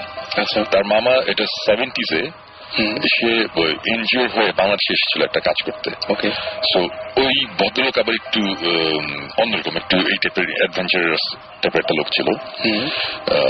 সো সে যেই জেলায় ছিল, যে জেলায় কাজ করেছিল, ওদের তো মফস্বল টাউন এইসব জায়গায় কাজ করে। তো সে খবর পেয়েছিল যে একটা বাসা আছে, এই বাসাতে নাকি অনেক উল্টো পাল্টা জিনিসপত্র হয়েছে এই টাইপের ভাবে। তখন সে এটা নিয়ে ইনভেস্টিগেট করে সে নিজের থেকে। করার পর সে অনেক ইনফরমেশন বের করতে পারে, যে ইনফরমেশন গুলো এখনো আমরা জানতাম না, আমরা জেনেছি এইবারে আমেরিকা যাওয়ার পরে। এইগুলো যাওয়ার পরে সে অনেক ইনভেস্টিগেট করার পরে তারপরে সে যে হোক সে আবার ইয়েতে ব্যাক করে। তারপরে সে ছোটবেলায় এই গল্পগুলো ওই এদের বলতো, যে ভাগ্যদের বলতো যে এরকম বাংলাদেশ নামে একটা জায়গা আছে, ওখানে আমি গিয়েছিলাম, এই হয়েছে।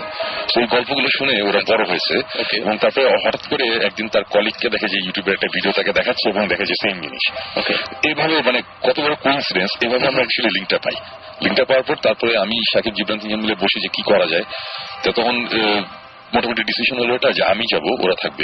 এখানে ভূতের একটা ইস্যু ছিল এখানে, যে হঠাৎ করে আমরা বলে টেলে তারপরে হয়ে যাই, তখন এটা কেমন লাগে। তো যাবো এবং যেটা বলছিলাম যে অ্যাকচুয়ালি ওই সাইফাই চ্যানেলে যেটা ঘোস্ট হান্টার্স যে অনুষ্ঠানটা, এটা যেমন বাংলাদেশে দেখায় হচ্ছে এক্সএন এ বোধহয়। এই ঘোস্ট হান্টার্স যে টিমটা, এই টিমটার সাথে আমাদের আগে যোগাযোগ হয়েছিল। তো সেইসব ব্যাপার নিয়ে আমার ইন্টারেস্ট অনেক বেশি ছিল। সো আমরা এর আগের বার যখন গিয়েছিলাম কন্ট্যাক্ট করেছি, ইমেল করেছিলাম। তো ওদের তখন আমি আবার যোগাযোগ করে বললাম যে আমি একটা কাজে আসছি তোমাদের সাথে।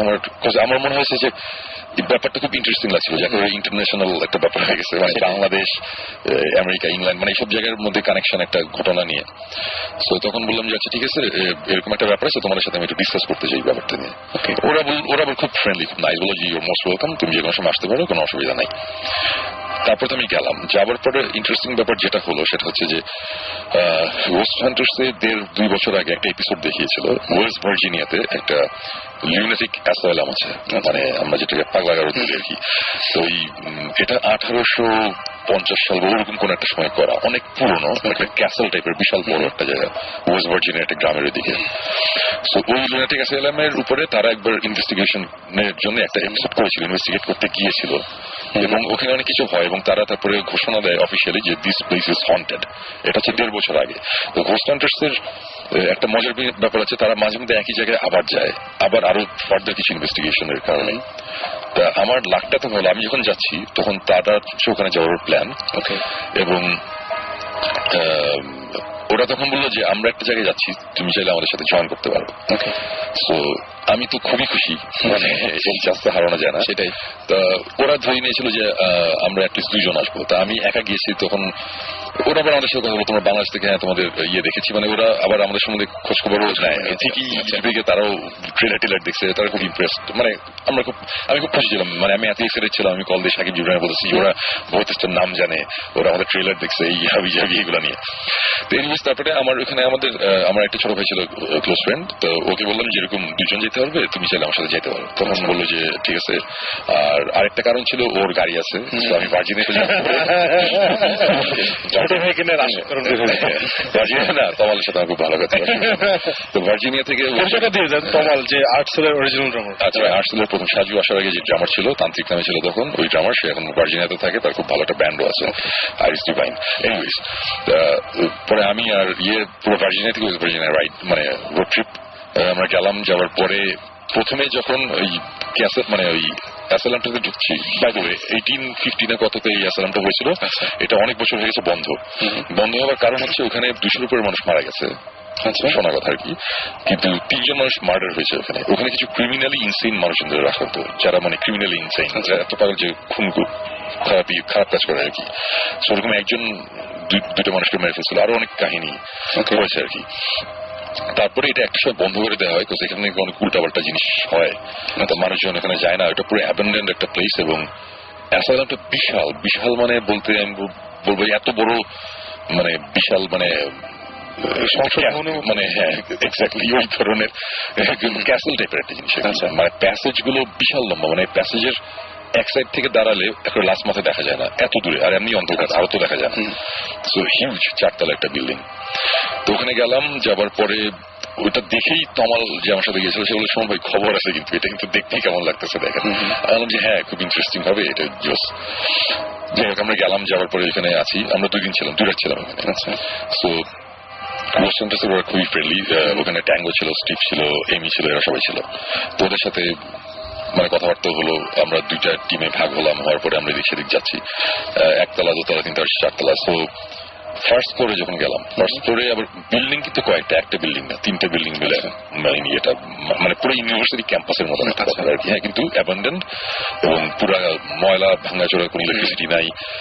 ইভেন এরকম কিছু প্লেস আছে যেখানে যাওয়া যায় না, ওখানে আটকানো, ওখানে কি দেয়াল টেল ভেঙে পড়তে পারে, মানে রিস্ক ফ্যাক্টর আছে অনেক আগের আর কি। হ্যাঁ, 1850 অনেক আগে, কত আগে। সো ফার্স্ট ফ্লোরে আমরা এই বিল্ডিং এ ঘুরলাম, তেমন কোনো ইন্টারেস্টিং কিছু লাগছে না আমার কাছে। খুব প্রথম দিকে খুব বোরিং লাগছিল, যে আমার কাছে তখন একটা ইন্টারেস্টিং ব্যাপার যে ভয়েস এর সাথে ঘুরতেছি, মজা লাগছে, এটি ছিল একটা ব্যাপার। করতে করতে একটা রুমে গেলাম, একটা রুমে গিয়ে একটুখানি মানে একটা উইয়ার্ড একটা ফিলিং হচ্ছিল যে সামথিং ইজ রং, এরকম একটা ব্যাপার। তারপর আবার চিন্তা করলাম যে আসলে এগুলোতে আমরা মানে আগে প্ল্যান মানে চিন্তা করে এসেছি একটা কিছু রং থাকবে, সেটাই যেই কারণে হয়তো হচ্ছে, এটা হয়তো সিরিয়াস কিছু না। তো ফার্স্ট ফ্লোরের ব্যাপারটা অতটা পাত্তা দিয়ে নেই। এরপরে গেলাম সেকেন্ড ফ্লোরে। ওকে, সেকেন্ড ফ্লোরে যাওয়ার পরে ওখানে ঘোরাঘুরি করছি। সেকেন্ড ফ্লোর খুব বোরিং হচ্ছে আমার কাছে, মানে এতই বোরিং যে একটা বড় একটা বিশাল বারান্দা ছিল, আমি বারান্দা থেকে আমি সিগারেট খাচ্ছি, যেহেতু রেগুলার করে কি হবে এই টাইপের আর কি।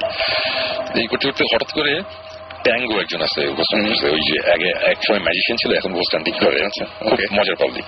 তো ট্যাঙ্গো এসে বলতেছে, তুমি কি লিলির রুমে গেছো? আমি বললাম যে লিলির রুম এটা কি? তখন বললো যে আচ্ছা তোমাকে এটা বলা হয় না, লিলি নামে একটা মেয়ে এইখানে এই অ্যাসাইলামে ছিল, তার মেন্টালি ইয়ে ছিল আর কি। তো ও একটা রুমে থাকতো, তারপরে লিলির যখন 9 বছর বয়স সে ওখানেই মারা যায়। আচ্ছা, 9 বছর বয়সে। এবং তারপর থেকে অনেকেই লিলির রুমে নাকি ইউজুয়ালি মেয়েরা গেলে, মহিলারা বা বাচ্চা মেয়েরা গেলে নাকি লিলিকে মাঝে মধ্যে দেখে, লিলি নাকি ওখানে খেলে, বল আছে ওখানে, পুতুল টুতুল নাকি নড়াচড়া হয়, অনেকে নাকি দেখেছে একটা মেয়ে, একটা বাচ্চা একটা মেয়ে হাঁটাহাঁটি করছে। খুবই ইন্টারেস্টিং জায়গা, এবং ওখানে নাকি খুবই মানে প্রায় নাকি উল্টাপাল্টা জিনিসপত্র হয়। লাস্ট টাইম নাকি হোস্টেন্টার্সের ব্যাপার হয়েছিল, ওই এপিসোডটা আমি দেখিনি, তো আমি জানতাম না।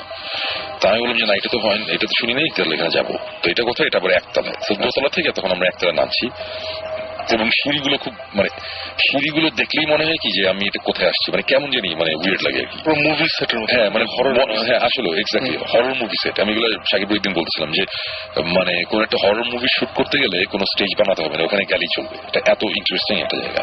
আচ্ছা, তা একতলায় নামছি, গিয়ে ওই রুমের মধ্যে গেলাম।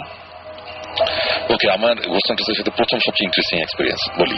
রুমের মধ্যে আমরা বিশাল বড় একটা রুমের মধ্যে একটা ছোট একটা বক্সের মতন রাখা, সিন্দুক টাইপের একটা বক্স, ওখানে কিছু পুতুল টুতুল রাখা, কিছু বলটল রাখা, এগুলো এখনো রয়ে গেছে ওখানে ওরকম ভাবে রাখা। তা এই বলটল এগুলো পুরান হয়ে গেলে বা কিছু হলে তখন তারা আবার নাকি নতুন বলটল কিনে এনে আবার এখানে রেখে দেয়। আচ্ছা, লিলির জন্য অনেকে নাকি দিয়ে যায় বলটল, এগুলো ওখানে অনেক কিছু বিশ্বাস করে। সো ওরা কিনে টেনে রেখে যায়। সো অনেক খেলনা এখানে। রুমটার মধ্যে কোনো মানে পুরো বিল্ডিং এ কোনো ইলেকট্রিসিটি নাই, সবকিছু বন্ধ।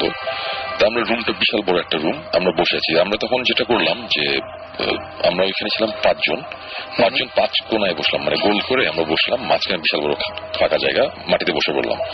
বসে একটা বল নিয়ে সে বসে বসে ঠেলা দেয় আর কি, মানে আমি এখান থেকে একটা বলটা আছে, আমি তোমাকে দিচ্ছি, আমার মাটিতে বসা, বলটা গড়ি গড়ি তোমার দিকে যাচ্ছে, তোমাকে যাওয়ার পর তুমি মনে করে দিলা সাকিব তোমার লেফট সাইডে, তুমি আবার বলটা গড়ি গড়ি লেফটে গেল, এইভাবে আসতেছে যেতেছে ক্রিস ক্রস খেলা হচ্ছে আর কি।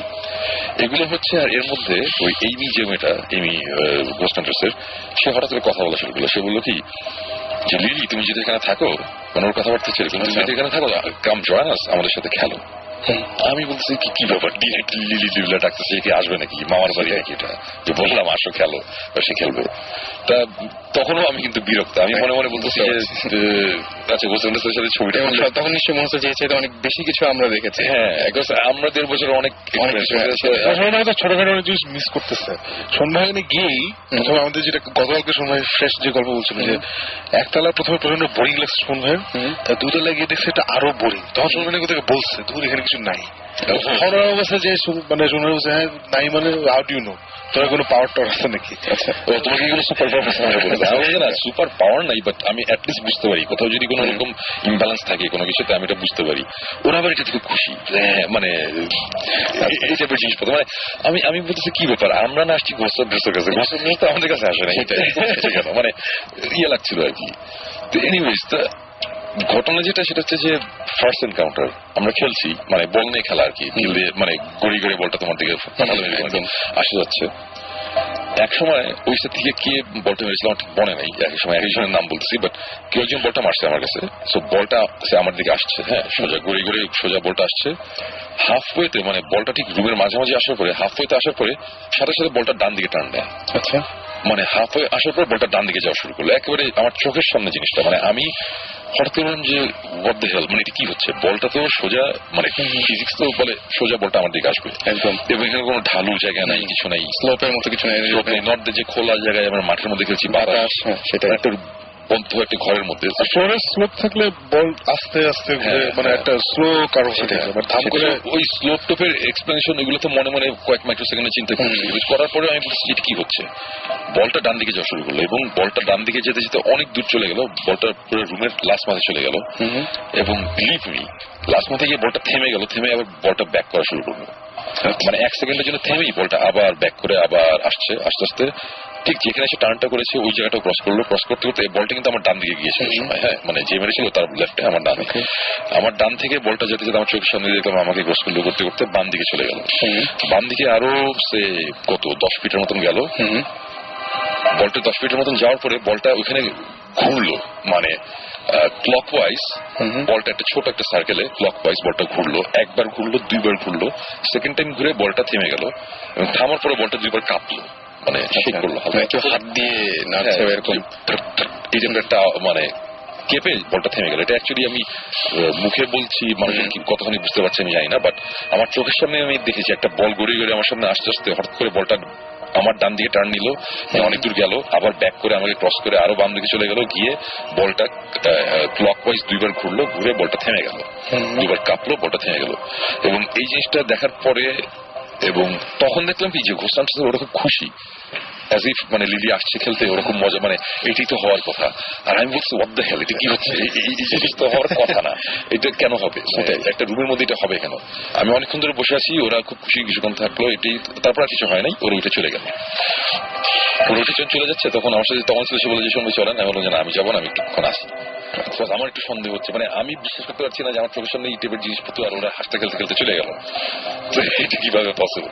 কারণ আমরা ঢাকায় মানে বাংলাদেশে যখন এই টাইপের জিনিসপত্র হয় এবং হয়েছে, তখন আমরা ঝাঁপিয়ে পড়ে আসে না লাইট টাইট নিয়ে, মানে কেমন মানে কিছু একটা হইলে আমরা দৌড়ে সেখানে যাই, আমরা ইনভেস্টিগেট করি, চিল্লাচিল্লি, মানে একটা জিনিস হইতেছে, এটা রেকর্ড হচ্ছে না কিছু, আর ওদের ব্যাপার হচ্ছে আচ্ছা ঠিক আছে, হ্যাঁ মানে দারুণ হয়েছে বলে তাহলে মানে এই টাইপের একটা ব্যাপার আর কি। সো ওরা বের হয়ে যাওয়ার সাথে সাথে আমি যেটা করলাম, আমি সাথে সাথে আমার টর্চ বের করে আমি ফ্লোর দেখা শুরু করলাম, যেখানে এসে বলটা ডান দিকে টার্ন করেছে ওই জায়গাটাতে গেলাম, ওই জায়গায় ছবি তুললাম, মানে হাত দিয়ে ধরে ঘষে দেখলাম, মানে আমি বের করার চেষ্টা করছি কিছু একটা আছে, কিছু একটা ব্যাপার আছে, বলটা এভাবে ঘুরতে পারে না।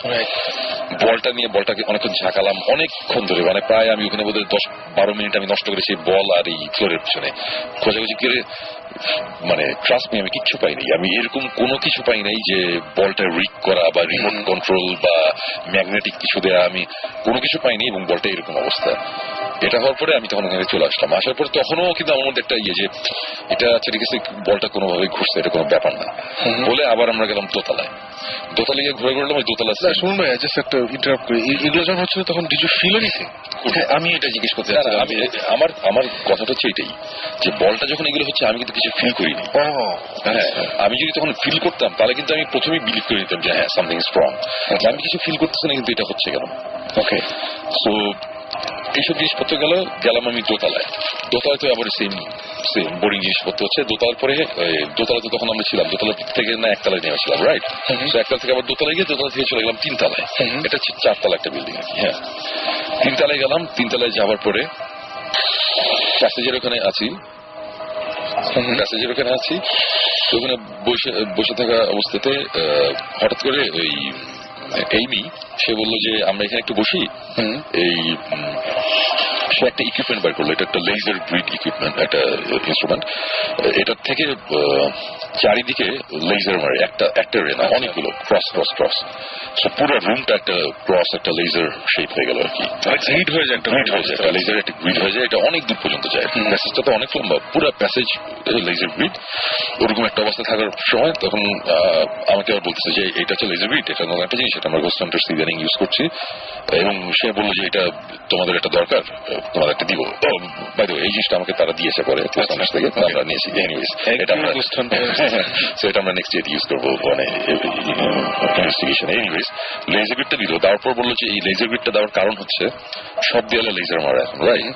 সো এর মাঝখানে দিয়ে কেউ যদি হেঁটে যায় তাহলে কিন্তু লেজারটা দেয়ালে পড়বে না, ওর গায়ে পড়বে। সো যখন দেয়ালে পড়ছে 10 ফিট দূরে, আর যখন 1 ফিট সামনে গায়ে পড়ছে, লেজারের লাইনটা কিন্তু একটু সরে যাবে। সো আমরা যদি লাইনের দিকে খুব টাকা থেকে কখনো যদি লাইন একটু সরছে, তার মানে কিছু একটা যাচ্ছে, মানে মেটাল সলিড কোনো মানে সলিড কোনো একটা কিছু যাচ্ছে। আর যদি হাফ সলিড হাফ একটা কিছু যায়, তখন জিনিসটা কাঁপে। ধোঁয়াটা ছাড়লে, একটা লেজারের মধ্যে যদি আমরা ধোঁয়া দিই, তখন কিন্তু ধোঁয়াটা কাঁপতে কাঁপে। সো এই জিনিসটা হয়। সো প্রথমে তারা এটা করলো, করার পরে তারা দুইটা ইয়ে দিল, টর্চ লাইট রাখলো ওখানে। দুটা টর্চ লাইট সোজাসুজি, ওই টর্চ লাইটের মুখটা হচ্ছে সিলিং এর দিকে ফেস করা। আপনি একটু পিছন থেকে আসেন, আপনি আমাদের কিন্তু কালকে বলছিলেন যে ব্রেকেই সাইজ হয়ে গেছিলেন। না না, ওইটা তুমি ভুল বলছো, চাপতে আমি ওরকম লেজার রাখা। তো দুইটা কি বলে টর্চ লাইট তারা মাটির মধ্যে রাখলো লম্বলম্বি, মানে টর্চ লাইটের মুখটা হচ্ছে মানে আলোটা হচ্ছে আলোটা বের হবে, সেটা হচ্ছে মানে সিলিং এ ফোকাসটা পড়বে, এইভাবে দুটো টর্চ লাইট পাশাপাশি রাখলো। আমি বললাম যে এখন কি করতেছো এটা? তখন বললো যে এই লেজার গ্রিড এর মাঝখানে টর্চ লাইট। সো আমরা এখন স্পিরিটদের কনভিন্স করার চেষ্টা করবো তারা যাতে এই টর্চ লাইট গুলো অন করে, আরো কিছু জিনিসপত্র রাখছে আর কি, যে এগুলো যাতে অন অফ করে, কিছু একটা করে। এবং এটা করার সময় আমরা লেজার গ্রিডে আমরা কিছু ধরা পড়ে নাকি, এটা দেখবো আর কি। আমি বললাম যে আচ্ছা ঠিক আছে, ফাইন। আর আমি মনে মনে বলি ইয়া রাইট, তোমরা বললে আর এসে টর্চ লাইট জ্বালাই দিলে তোমার চা করতো। মানে তো মানে ওই বলের ব্যাপারটা তো ওই যেটা হয় আর কি, যে কিছু ফিল যদি আমি করতে না পারি, আমি জিনিসটা বিলিভ করতে চাই না। আমি এখন কিছু ফিল করতে পারতেছি না, সো আমি বলছি আচ্ছা ঠিক আছে ফাইন। তোরা রাখলো, রাখার সাথে সাথে তখন আমার বললো তোমার একটা টর্চ লাইট আছে না? আমি বললাম হ্যাঁ আমার একটা টর্চ আছে, ম্যাক লাইট, বলে এটা দাও, বলে ওইটা দিলাম। ওইটা তার পাশে রাখলো, পাশাপাশি 3টা টর্চ লাইট খাড়া করে রাখলো। তারা টর্চ লাইট 3টা রেখা বসলো, বসে তারপরে এই গল্প শুরু করলো। মানে সে মাঝে মধ্যে কথা বলে যে তোমরা যদি এখানে কেউ থাকো, আমাদের কথা যদি শোনো, তাহলে তোমরা এখানে আসো, যে টর্চ লাইট রাখা আছে, লেজার বিট রাখা আছে, তোমরা একটা কিছু নাড়াও, একটা কিছু করো, সো দ্যাট আমরা বুঝতে পারি যে তোমরা এখানে আছো। এবং তারপরে আবার এই কথা বলে, উই মিন নো হার্ম, মানে আমরা তোমাদের কোনো ক্ষতি করতে আসি নাই, আমরা তোমার ফ্রেন্ড, তোমরা আসো। মানে আমি বলছি যে আমরা যখন এখানে করি, আমরা উল্টা আমরা বুঝানোর মানে উল্টা করি আর কি। ওরা মনে চাই যে এখানে না থাকুক বা চলে যাক, এখানে চলে যাবে না, মানে আসো, বাট মানে এরা বলতেছে যে আমাদের ভয় পাওয়ার কিছু নেই, আর আমাদের ভয় পাওয়ার কিছু নেই, এটা কেমন করছে? আমার কাছে ওদের টেকনিকটা অন্যরকম, মানে কিন্তু আবার ইন্টারেস্টিং। মানে মানুষই বলছে যে মানুষকে ভয় পাওয়া, আমাদের ভয় পেও না, আসো, কোনো অসুবিধা নেই। আর উল্টা দিকে আমরা বলি যে আমাকে ভয় দেখিও, হ্যাঁ ওইটাই আর কি, সেটাই। সো এনিওয়েজ তারা এরকম করতেছে, এবং আমরা স্লাইটলি এগ্রেসিভ, আমরা সাহস থাকলে আমরা একটু বলি হ্যাঁ সাহস থাকলে, মানে আমরা একটু এগ্রেসিভ, মানে আমরা একটু বাজে ব্যবহার করি, সেজন্যই বোধহয় আমাদের প্যারাটারা না প্যারাটারা জানি না, বাট এই ব্যাপারটা নিয়ে আলাপ করতেছিলাম ওদের সাথে। ওরা বললো যে কখনো এই জিনিসটা করো না, মানে ওদের খ্যাপানোর তোমার দরকার নেই, তোমার খ্যাপানোর দরকার নেই, তুমি ফ্রেন্ডলি ভাবে ওইভাবে তুমি যদি কথা বলো, যদি গুড স্পিরিট হয়, তাহলে ও আসবেই, এসে তোমাদের দেখা দিবে যে হ্যাঁ আমরা আসি। তোমাদের তো এই জিনিসটা রেকর্ড করা, ডকুমেন্ট করা দরকার, ডকুমেন্ট তোমরা এমনি করতে পারবে, চেতায় দিলে কি দরকার, মানে এটা খারাপ দেখায়। যেমন আরেকটা চ্যানেল আছে, আরেকটা অনুষ্ঠান আছে, ঘোস্ট অ্যাডভেঞ্চার্স। ঘোস্ট অ্যাডভেঞ্চার্স এর প্র্যাকটিসটা ছন্দ, ওরা অকথ্য ভাষায় গালাগালি করে, ওগুলো পরে কিন্তু কাইটে দেয়, ওগুলো দেখেন, ওরা জঘন্য কথাবার্তা বলে, আর সবগুলোর মানে মেজাজ খারাপ করে দেয়, তারপরে দৌড়ানি খায়, আবার ওরা দৌড়ানি খায়, এইটা জিনিসপত্র হয়।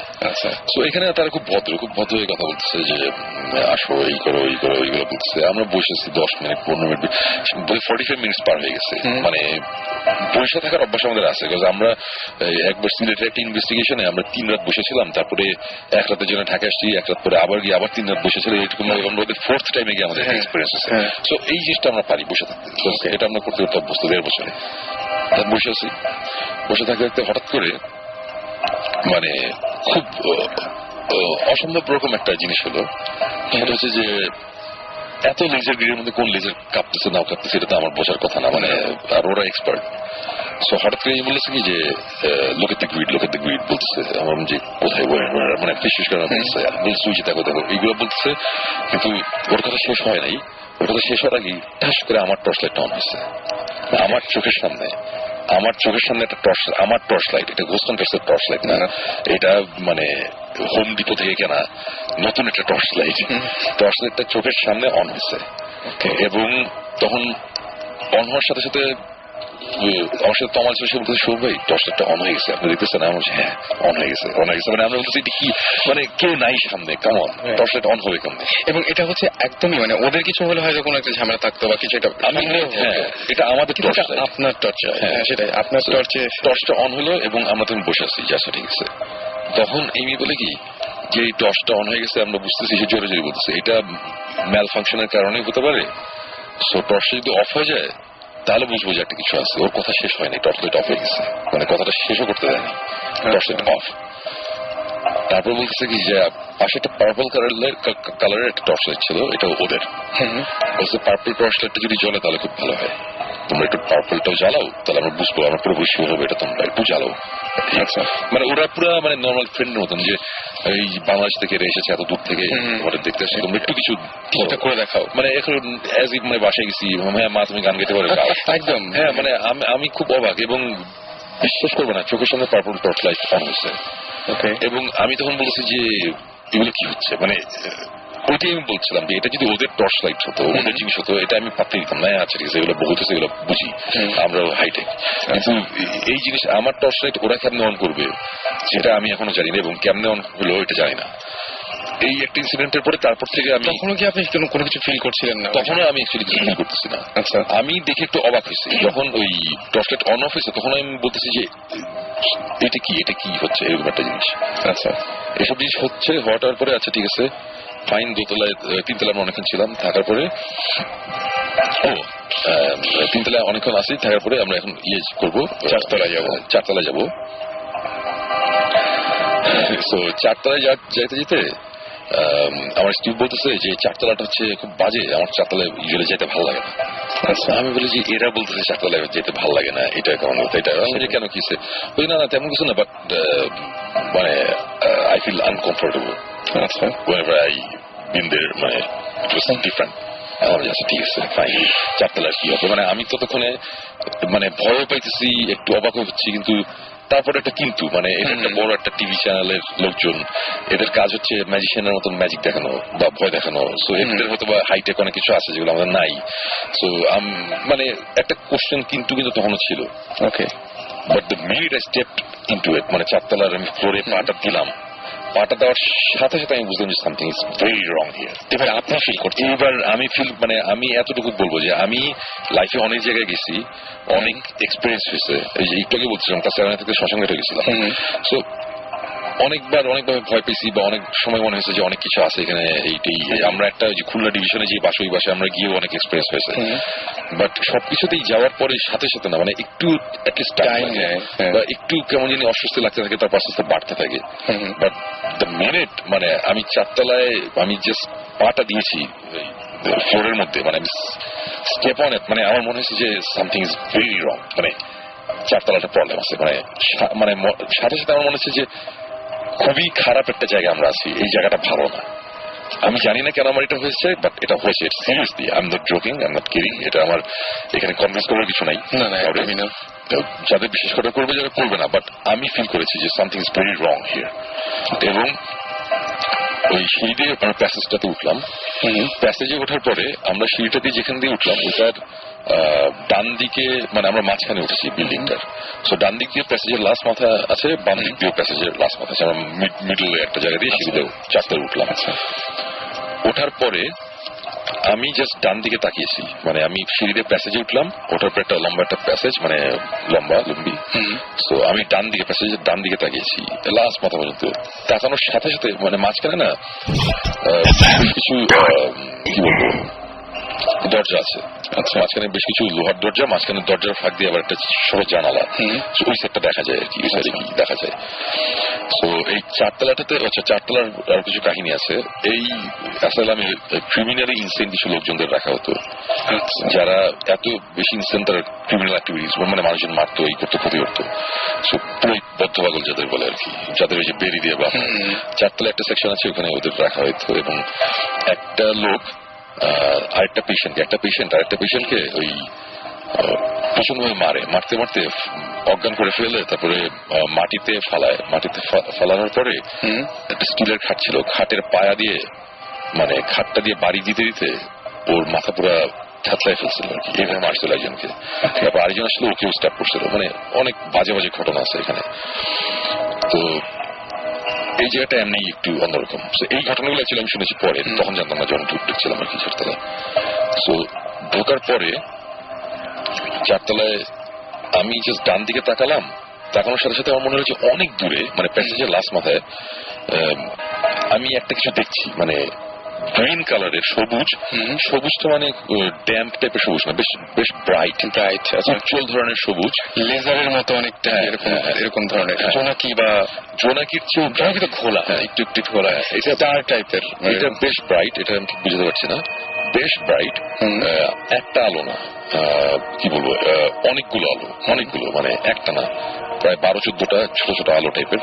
মানে 12-14টা জোনাকি পোকা যদি অনেক ব্রাইট হতো, অনেক সবুজ হতো, এবং তারা যদি প্রচন্ড ফাস্ট উড়াউড়ি করতে পারতো, তাহলে যেরকম একটা জিনিস হয়।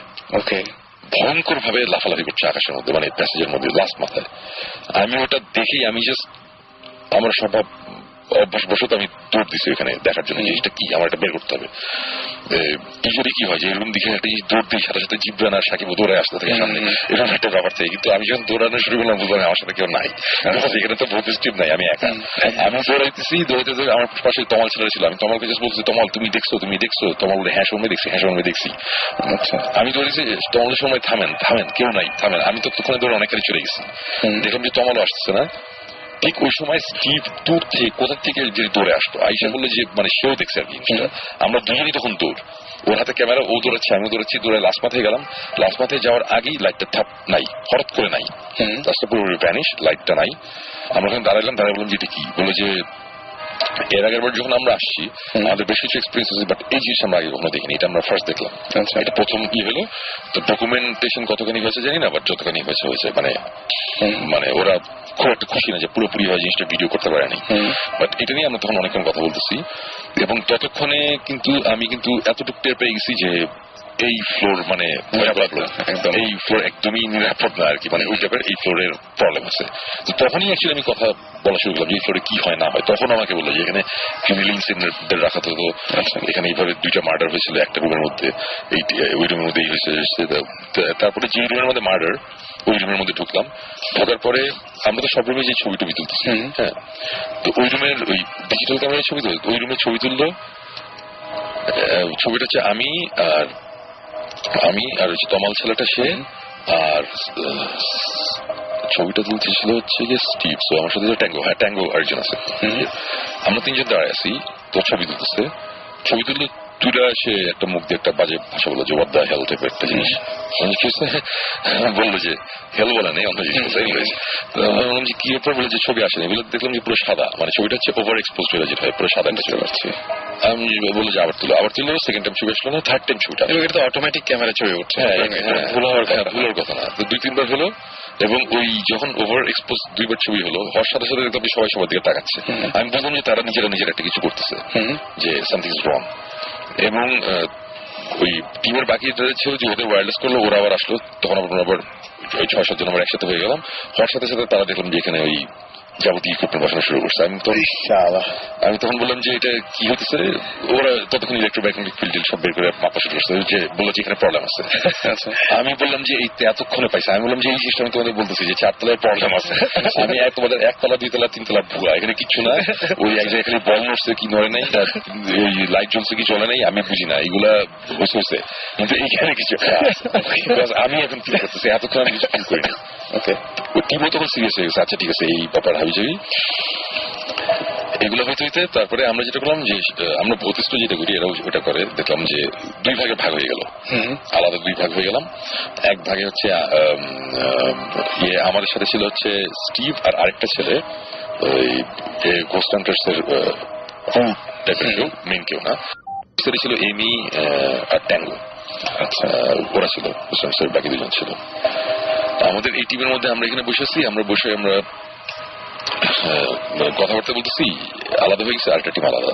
তা ওই 4তলার প্যাসেজের ওইখানে আমরা বসা, মাটির মধ্যে বসলাম, বসে আবার বসে থাকতে থাকতে ওরা কথা বলা শুরু করলো যে ততক্ষণে কিন্তু সবকিছু মোটামুটি কি বলবো এটারে যে কমপ্লিট বা সব মেশিন সব কমপ্লিট হয়ে গেছে। আমরা বসেছি তখন তারা বলতেছে হঠাৎ করে স্টিভ বলা শুরু করছে যে ওই আমরা জানি তোমরা এখানে এক্সিস্ট করো, এখানে আছো, আমরা জানি, ওই যে সেম জিনিস we mean no harm, but ততক্ষণে কিন্তু আমার কিন্তু ভিতরে কিন্তু খবর হয়ে গেছে উই মিন নো হার্ম মানে কি, আমার তো মনে হচ্ছে এরা উল্টা বলবে যে তোরা এখানে ইচ্ছে আছে। হ্যাঁ, তো এরকম একটা অবস্থা। তো ওরা খুব কুললি বলতেছে যে কোনো এরাই তোমরা আসো, তোমরা দেখা দাও, আমাদের সামনে আসো, একটা কিছু করো সো দ্যাট আমরা বুঝি তোমরা আছো, এইটাই তোমরা আসো, এইটা প্রে করতেছে। তা এই কথাবার্তা চলতেছে হঠাৎ করে টাং করে একটা আওয়াজ হয়েছে অনেক দূর থেকে, মানে জিনিসটা একটা লাস্ট মাথায় আওয়াজটা কিরকম আমি বলি, কোনো ওই পাইপ, পানির পাইপ বা এইসব কিছুর মধ্যে যদি রড দিয়ে আমরা বাড়ি দিই একটা আওয়াজ হয় না, একটা টাং, একটা একদম, হ্যাঁ ঠিক ওই একটা আওয়াজ, এবং আওয়াজটা অনেক দূর থেকে, মনে হচ্ছে কি যে প্যাসেজটা করে লাস্ট মাথা থেকে আসছে। আচ্ছা, ওখান থেকে একটা আওয়াজ আসলো যে এটা যে কোনো আওয়াজ হতেই পারে ব্যাপার। তারপরে ধাপ করে একটা আওয়াজ, বুঝলাম যে এটা আরেকটু সামনে, ওকে, তারপরে আবার ধাপ একটা আওয়াজ সামনে, তারপরে হাঁটার আওয়াজ, একটা কিছু হাইট আসতেছে, আচ্ছা আওয়াজটা বন্ধ হয়ে গেল। তারপরে এরকম একটা জিনিস হলো যে মানে পুরোপুরি ভাবে আমি ফিল করছি যে রাসেল, এই যে আমার কিন্তু এখন তুমি এটা দেখতে পাচ্ছ নিশ্চয়ই, একদম আমি দেখতে পাচ্ছি, পুরো আমার সামনে দেখতে পাচ্ছি গুজবাম্প, আমার এখনো লং দাঁড়িয়ে গেছে, আমার এখনো ফিলটা মনে আছে যে তখন মনে হচ্ছিল যে খুব খারাপ একটা কিছু, অশুভ কিছু একটা জিনিস আসতেছে আমাদের সামনে, আসতেছে, কিন্তু আমরা কিন্তু কাউকে দেখছি না। মানে আমি তখন পুরোপুরি স্টিভ বসে আছে আমার পাশে, তমাল চুপ করে বসে আছে, স্টিভের চেহারা ততক্ষণে গোমরা হয়ে গেছে, মানে বুঝতেছি সামথিং ইজ রং, যে এখন এখানে একটা কিছু হইতেছে যেটা তারাও একটু এখন টেনশন ভয় পাচ্ছে বা কিছু একটা। তো একটা জিনিস প্যাসেজ থেকে এবং ভয়ঙ্কর মানে আওয়াজগুলো যে হচ্ছে না, মানে এক একটা রুম ক্রস করতেছে আর মনে হইতেছে কি তারা জানান দিচ্ছে যে এই রুম ক্রস করলাম, ঠাস একটা আওয়াজ করতেছে, ধাপ ধূপ এই করতে করতে আওয়াজ অনেক সামনে আসতেছে, মানে আওয়াজটা আস্তে আস্তে একেবারে আমাদের কাছে আসলো। আর ঠিক তখন ওই ভৌতিস বলতেছে গস্ট হান্টার্সের যে আরেকটা টিম, ওরা ঠিক অপোজিট জায়গা থেকে ওরা আবার ঢুকতেছে, ওরা ঢোকা শুরু করলো, প্যাসেজের মধ্যে আসলো, ওদের হাউকাউ কথাবার্তার সাথে সাথে আওয়াজটা সব বন্ধ হয়ে গেলো, সবকিছু চুপচাপ, কিচ্ছু না। আচ্ছা, সাথে স্টিভ বললো চুপচাপ, বললো, ওরা সাথে চুপ হয়ে গেলো যে সামথিং ইজ হ্যাপেনিং, আমরা চুপ হয়ে যাই, সব চুপ, আমরা কেউ কোনো কথা বলতেছি না, আওয়াজটা সব বন্ধ। তারপরে হচ্ছে পায়ের আওয়াজ, কাঠের ফ্লোরের মধ্যে কেউ হাঁটলে যেটা হয়, ওখানে খালি পায়ে ওই কাঠের ফ্লোরের মধ্যে হাঁটতেছে, মানে কেউ একজন হাইটে আসতেছে আমার সামনে, একেবারে সামনে আসতেছে মনে হচ্ছে, এবং একটা সময় মানে এরকম একটা ফিলিং হলো যে কেউ একজন হাঁটতে হাঁটতে আমাদের সামনে দিয়ে, আমাদের মাঝখানে প্যাসেজের জায়গাটা সামনে দিয়ে এসে, তুমি যদি হাইটে যাও আমরা বুঝবো না যে একজন হাঁটতেছে, পায়ের আওয়াজটা দূর থেকে আস্তে আস্তে সামনে আসতো, সে 10 ফিট দূর থেকে শুরু হলো, আমাদের ক্রস করলো, মনে হলো কি আমাদের পাশ দিয়ে কেউ হাইটে যাচ্ছে, মানে কেউ কাউকে দেখতেছি না, বোঝা যাচ্ছিল, মানে পুরো বুঝতেছি কেউ হাঁটতেছে, মানে একদম চোখে কিছু দেখতে পাচ্ছি না। এবং ওই সময় আমি সবাইকে দেখতেছি, সবাই স্টিফ, মানে পুরো মূর্তির মতো দাঁড়িয়ে আছে, কেউ কোনো শব্দ করছে না। আমি বললাম যে আমাদেরও এই থাকতে হবে, কিছু করা যাবে না এখন, যে আমাদের ক্রস করতে করতে আওয়াজটা আস্তে আস্তে পিছনে যাচ্ছে, আস্তে আস্তে প্যাসেজের দূরে চলে গেল, মানে মিলে গেল। আচ্ছা, মিলে গেল, সব চুপ। হঠাৎ করে দেখলাম যে সবাই বলে যে হ্যাঁ, একজন বলে ডিড ইউ গেট ইট, বলে হ্যাঁ গট ইট, এই টাইপের সবকিছু, মানে সবাই রেকর্ড করছে নাকি ইকুইপমেন্ট, মানে ওরা তো আছে ওদের চিন্তা নিয়ে, তো ওরা খুব স্যাটিসফাইড, হ্যাঁ পাইছে। দেয়াল, আমার পাশে তমাল, বাম দিকে তার পিছনে হচ্ছে দেয়ালের মতন, আর আমার ডান সাইডে আছে হচ্ছে গিয়ে, ডান সাইডে তমাল, ডান সাইডে হচ্ছে দরজা, আর আমাদের সাথে কেউ নাই, আর আমাদের সামনে 3-4 জন ওরা দাঁড়া আছে। আমরা কথা বলতেছি, হঠাৎ করে তমাল আমাকে বলে, ফিসফিস করে বলে যে শুনবে কি আপনি কি আমার ঘাড়ে হাত রাখছিলেন? আমি বলি যে না, আমি তোমার ঘাড়ে হাত রাখি, শুনবি চলো। আমি সাথে সাথে ঘুরলাম, দেখলাম যে এই ও ঘুরতে চলে না, আমিও ঘুরছি, এবং স্টিভ, ট্যাঙ্গো, এমনি সবাই বুঝছে সামথিং স্ট্রং। ওরা বলল let's get out of here. আমরা মোটামুটি লিটারালি মানে ঠিক দৌড়াই নেই, কিন্তু যত ফাস্ট হাঁটা যায় আমরা ঠাট্টা করে আমরা জাস্ট 4 তলার থেকে যে কে কত ফাস্ট আমরা নিচে নামতে পারি। নিচে মানে কি, আমাদের তো সিঁড়িতে যেতে হবে, সিঁড়ি না থাকলে আমরা নিজে লাফ দিয়ে নামতে হবে, আমাদের সিঁড়িটা অনেক দূরে আমরা জানি, এবং ওই যে সিঁড়ি, এই যে 30 ফিটের মতন দূরে, মানে সিঁড়িটা বা 20 ফিট কতখানি আমার মনে নেই, কিন্তু মনে হয়েছে যে আমরা 50 মাইল হাঁটতেছি, যে কখন সিঁড়িটা আসবে কেউ কোনো কথা বলতেছি না।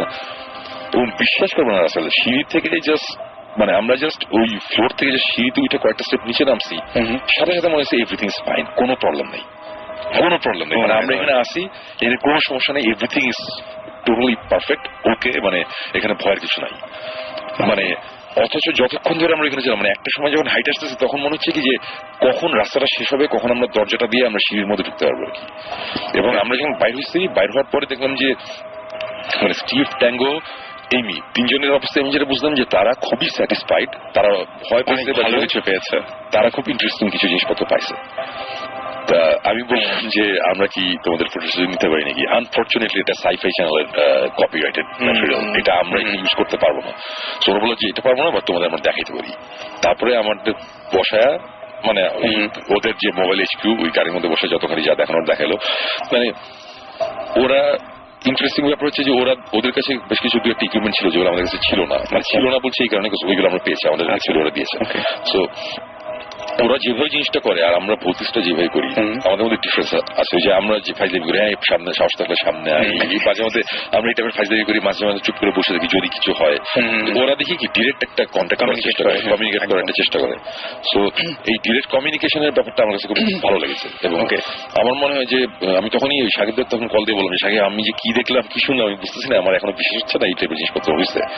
বাট মানে এই চারতলার ব্যাপারটা আমি এটাই বলবো যে আমি ডেফিনেটলি আমি 100% শিওর, মোর দেন দ্যাট আমি শিওর যে চারতলায় দেয়ার সামথিং রং আউট দেয়ার, খুব বেশি ভয়ঙ্কর কিছু একটা আছে। এবং যেটা আমার ধারণা আমি যদি কালকেও আবার যাই, কালকে আবার সেম এক্সপিরিয়েন্স হবে, বিকজ এই জিনিস এইভাবে হুট করে চলে যাওয়ার কথা না। ওখানে চারতলা মানে অনেকগুলো রুম, এবং এক একটা রুম অনেক উঁচু উঁচু, মানে অনেক আগে বানানো, মানে এক একটা রুমে গিয়ে বসে থাকি মনে হয় সামথিং ইজ রং, এরকম লাগে। মানে যারা একটু ভিতর টাইপের তারা এমনি একতলা দোতলাতেই ঘুরতে পারবে না, এটা এরকম জায়গা। শুনুন ভাই, আমরা যদি একটু জাস্ট রিক্যাপ করি, আপনি একতলা যেখানে বল নাড়ানো হলো, তারপরে দুতলা যেখানে টর্চ জ্বালানো হলো, তিনতলা, ওখানেই আপনি কিছু ফিল করেন? আমি কিছু, আপনি এভিডেন্স পাইছেন? কিন্তু হ্যাঁ আমি এভিডেন্স পাইছি, এভিডেন্স দেখছেন যে থিংস আর হ্যাপেনিং, এভিডেন্স দেখছেন থিংস আর হ্যাপেনিং, বাট আপনি ফিল করেন নাই। মানে চারতলায় গিয়ে আপনি দেখেছেন এবং মানে ফিল করছেন যেখানে সামথিং ইজ রিয়েলি রং। হ্যাঁ, এবং সেখানে সবাই ভয়টা পেয়েছে সেই জায়গাতে। এটার মানেটা কি exactly? What is the explanation for this? কারণ আমরা যেখানে আমরা ফেটে যাচ্ছে, আচ্ছা মাই মেটাল ভয়েস, তারপরে আমরা যেসব জায়গায় ম্যাক্সিমাম জায়গায় গেছি, মানে যেখানে আমাদের ইনসিডেন্টস হয়েছে, সেখানে তো আপনি জীবন প্রত্যেকবারই সাইজ হয়েছেন। হ্যাঁ, সাইজ হয়েছেন দেখেই ইন্টারেস্টিং হয়েছে। সো তার মানে কি উই এনকাউন্টার ব্যাড স্পিরিটস? না, আমি যেটা বুঝি যে আমার যেটা মনে হয় যে এই যে এই সুপার ন্যাচারাল বা আনএক্সপ্লেইনড ফেনোমেনা বা এইসব এক্সিস্টেন্স, এগুলা আমি মোটামুটি বুঝি, আমি মোটামুটি একটা জায়গায় আমি কিছুটা বুঝতে পারি। বাট আমার একটা লিমিটেশন আছে যে আমি এতখানি হয়তো বুঝতে পারবো, এর বাইরে যদি কিছু থাকে সেটা হয়তো আমি জানি না। সো আমার কথা হচ্ছে যে এরকম অনেক জিনিসই থাকতে পারে যেটা আমরা এরকম অনেক আমরা রিচ করতে পারি না। যেমন 42টা লোকেশনে গেছি, রাইট? সো 42টা লোকেশনের মধ্যে আমরা 9টা লোকেশনে খুবই হ্যাপি, আর এই জায়গাটা পেয়েছি, এইগুলো হচ্ছে এপিসোড করার মতন জায়গা, তাই না? সো এর মানে এই না যে বাকি যে 42টা থেকে যে 9টার বাকি যেই কয়টা হয়, 31টা না 33টা জায়গা, ওইখানে যে কিছু নাই তা না, হয়তো ওর মধ্যে কিছু কিছু জায়গা ছিল যেটা আমরা জানিও না, আমরা হয়তো মিস করেছি। তো আবার আরেকটা ব্যাপার আছে যে আমি যতখানি এগুলো ফিল করি, আমার চেয়ে বেশি করে আবার জিব্রান, মানে জিব্রান এরকম অনেক সাকিব তো মিলে অনেক জায়গায় জিব্রান বলতেছে সামথিং ইজ রং, একদম। এবং আমি তখন বলেছি যে না, অ্যাকচুয়ালি না, আমার মনে হয় না। কিন্তু হোয়াট ইফ আসলে এখানে কিছু একটা উল্টোপাল্টা ছিল যেটা আমি বুঝি নাই, জিব্রান বুঝতে পারছে। জীবন ভাই আমি নিজে এটা দেখেছি, জীবন ভাই অনেক দ্রুত বুঝতে পারে এবং তারপরে ফল ভোগ করতে হয়। এটা না, ফল ভোগ ওটা সবকিছুরই অ্যাকশনের রিয়াকশন, মানে কনসিকুয়েন্স তো থাকে। থিওরি আছে শুনবো আমার এটা। মানে এক জিনিস হচ্ছে যে আমার একটা, আপনি যেটা বললেন না যে সাকিব যেটা জিজ্ঞেস করলো যে কয়েক সময় কয়েক সময় হয় না, আমার একটা ফ্রেন্ডের বাসা আছে, ওর অনেকদিন ধরে বলছিল ওর বাসায় প্রবলেম আছে, কিন্তু আমি যে জীবনে কোনো কিছু ফিল করি নাই। একদিন আমার সময় আমি বসে আছি, আমার চোখের সামনে দরজাটা যে বছর দিয়ে দরজাটা বন্ধ হয়ে গেল, পুরো বসে দিয়ে দরজাটা বন্ধ হয়ে গেল, আবার একটু খুললো, আবার ওই ইয়ে সিস্টেম খুলে গেল। I did not feel anything, but it's happening আমার সামনে। সো আমি যত জায়গায় গেছি তারপরে যা কিছু হচ্ছে সব জায়গায় যে আমি আমি আগে মানে একটু বুঝতে পারি কিছু হচ্ছে, কিন্তু ওটা আমি ওই একটা জায়গায় আমি বুঝতে পারি। মেবি আমার আরেকটা এক্সপ্লেনেশন আছে, সেটা হচ্ছে যে মেবি যে ঘোস্ট হান্টার্সদের সাথে যখন দেখা করতে যাচ্ছি, ওদের সাথে ইনভেস্টিগেশনে যাচ্ছি, তখন আমার মাথায় একটা জিনিস কাজ করছে, সেটা হচ্ছে যে ঘোস্ট হান্টার্স দেশের বাইরে থেকে কিছু লোকজন আসছে, এদের নিয়ে আমরা একটা ইনভেস্টিগেশনে যাচ্ছি, সো আমাদের ওদের ইমপ্রেস করতে হবে, সো আমরা অনেক কিছু ফেক জিনিসপত্র করবো, ওরা যাতে ভয় পায়। সো এই জিনিসটা তো আমার মাথায় অ্যাকচুয়ালি কাজ করতেছিল, সবকিছু আমি প্রচন্ড ভাবে এক্সপ্লেন করার চেষ্টা করতেছিলাম। সো আমার হয়তো আমার মেন্টাল স্টেটটাই এটা ছিল যে আমার এখানে ভয় ঢুকতে দেওয়া যাবে না। হ্যাঁ, বাট চারতলায় যাওয়ার পরে একটা স্পিরিট অথবা ওই যে ওইটার লেভেলটা এত বেশি ছিল যে আমার সাবকনশিয়াস মাইন্ডের ওটা আটকাতে পারে না, যে না এখানে একটা কিছু আছে এবং এটা বুঝো। সময় আমাদেরকে SMS করেছে যে প্রিয়াঙ্কা, এবং প্রিয়াঙ্কা বলছে যে সুমন ভাই মানে তার ধারণা যে গুড স্পিরিট যেগুলো সেগুলো আপনি ফিল করতে পারেন না, বাট ব্যাড স্পিরিট সেগুলো আপনি খুব সহজে ফিল করেন। বলতে চাচ্ছিল যে we pick up certain frequencies, যেটা আমি সবসময় বারবার বলি যে আমরা everything in the universe is a frequency, একটা ফ্রিকোয়েন্সি চলে।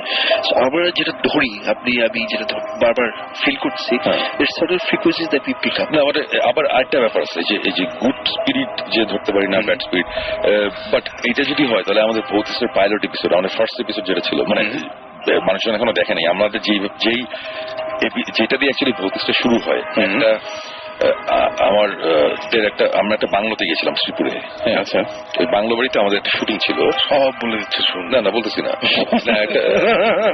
একটা শুটিং ছিল। ওই শুটিং এ যখন আমরা গিয়েছিলাম তখন একটা সময় এরকম একটা কিছু হচ্ছিল উল্টাপাল্টা আশ্বাস, তখন আমি ওদের সবাইকে একটা কথাই বলছি যে আমি পুরোপুরি ফিল করছিলাম যে বাইরে থেকে খারাপ একটা কিছু ঢুকতে যাচ্ছে, বাট ভিতরে একটা কিছু আছে যেটা ভালো, এরা আমাদের সেভ করতেছে, ওদের ঢুকতে দিতেছে না। এটা কিন্তু আমি ওদের বলছি, মনে আছে? আমি কিন্তু তখন ক্লিয়ারলি বলছিলাম। তখন কিন্তু আমি গুড স্পিরিট ব্যাড স্পিরিট দুইটার কথাই কিন্তু আমি বলছি। আমার কাছে কিন্তু দুইটি মনে হয়েছে, এখানে ভালো একটা কিছু আছে, খারাপ একটা কিছু আছে। তো খারাপ জিনিসটা ভালো গুলা আমাদের প্রোটেক্ট করছে। ইনফ্যাক্ট ওই সময় আমাদের এরকম একটা ফিলিং হয়েছিল যে পুরো মনে হয়েছিল যে আমার গায়ে কেউ টাচ করছে আর কি, খালি আমাকে না, মানে আমার দিকে ঘুরা এই জীবনে দিয়ে গেছে, মানে এই টাইপের জিনিসপত্র হয়েছে আর কি। এবং তখন আমি বলতেছিলাম যে এখন যেটা আমরা ফিল করতেছি এটা হচ্ছে ভালো, এরা আমাদের কোনো ক্ষতি করবে না। বাইরে যারা আছে ওরা খারাপ। তো বাইরে থেকে এসে আমরা পরে দরজা বন্ধ করে দিয়েছিলাম, তারপর সারা দরজা ধাক্কা থাকে, অনেক কিছু হয়েছে। ওটা আমাদের first episode. I think Suman ভাই ওই মেয়েটা কি প্রিয়াঙ্কা, ও যেটা লিখছে ওটাকে যদি আমরা আরেক স্টেপ ফার্দার নিই, maybe it's not bad spirits যেটা আপনি ফিল করেন ওর সামথিং।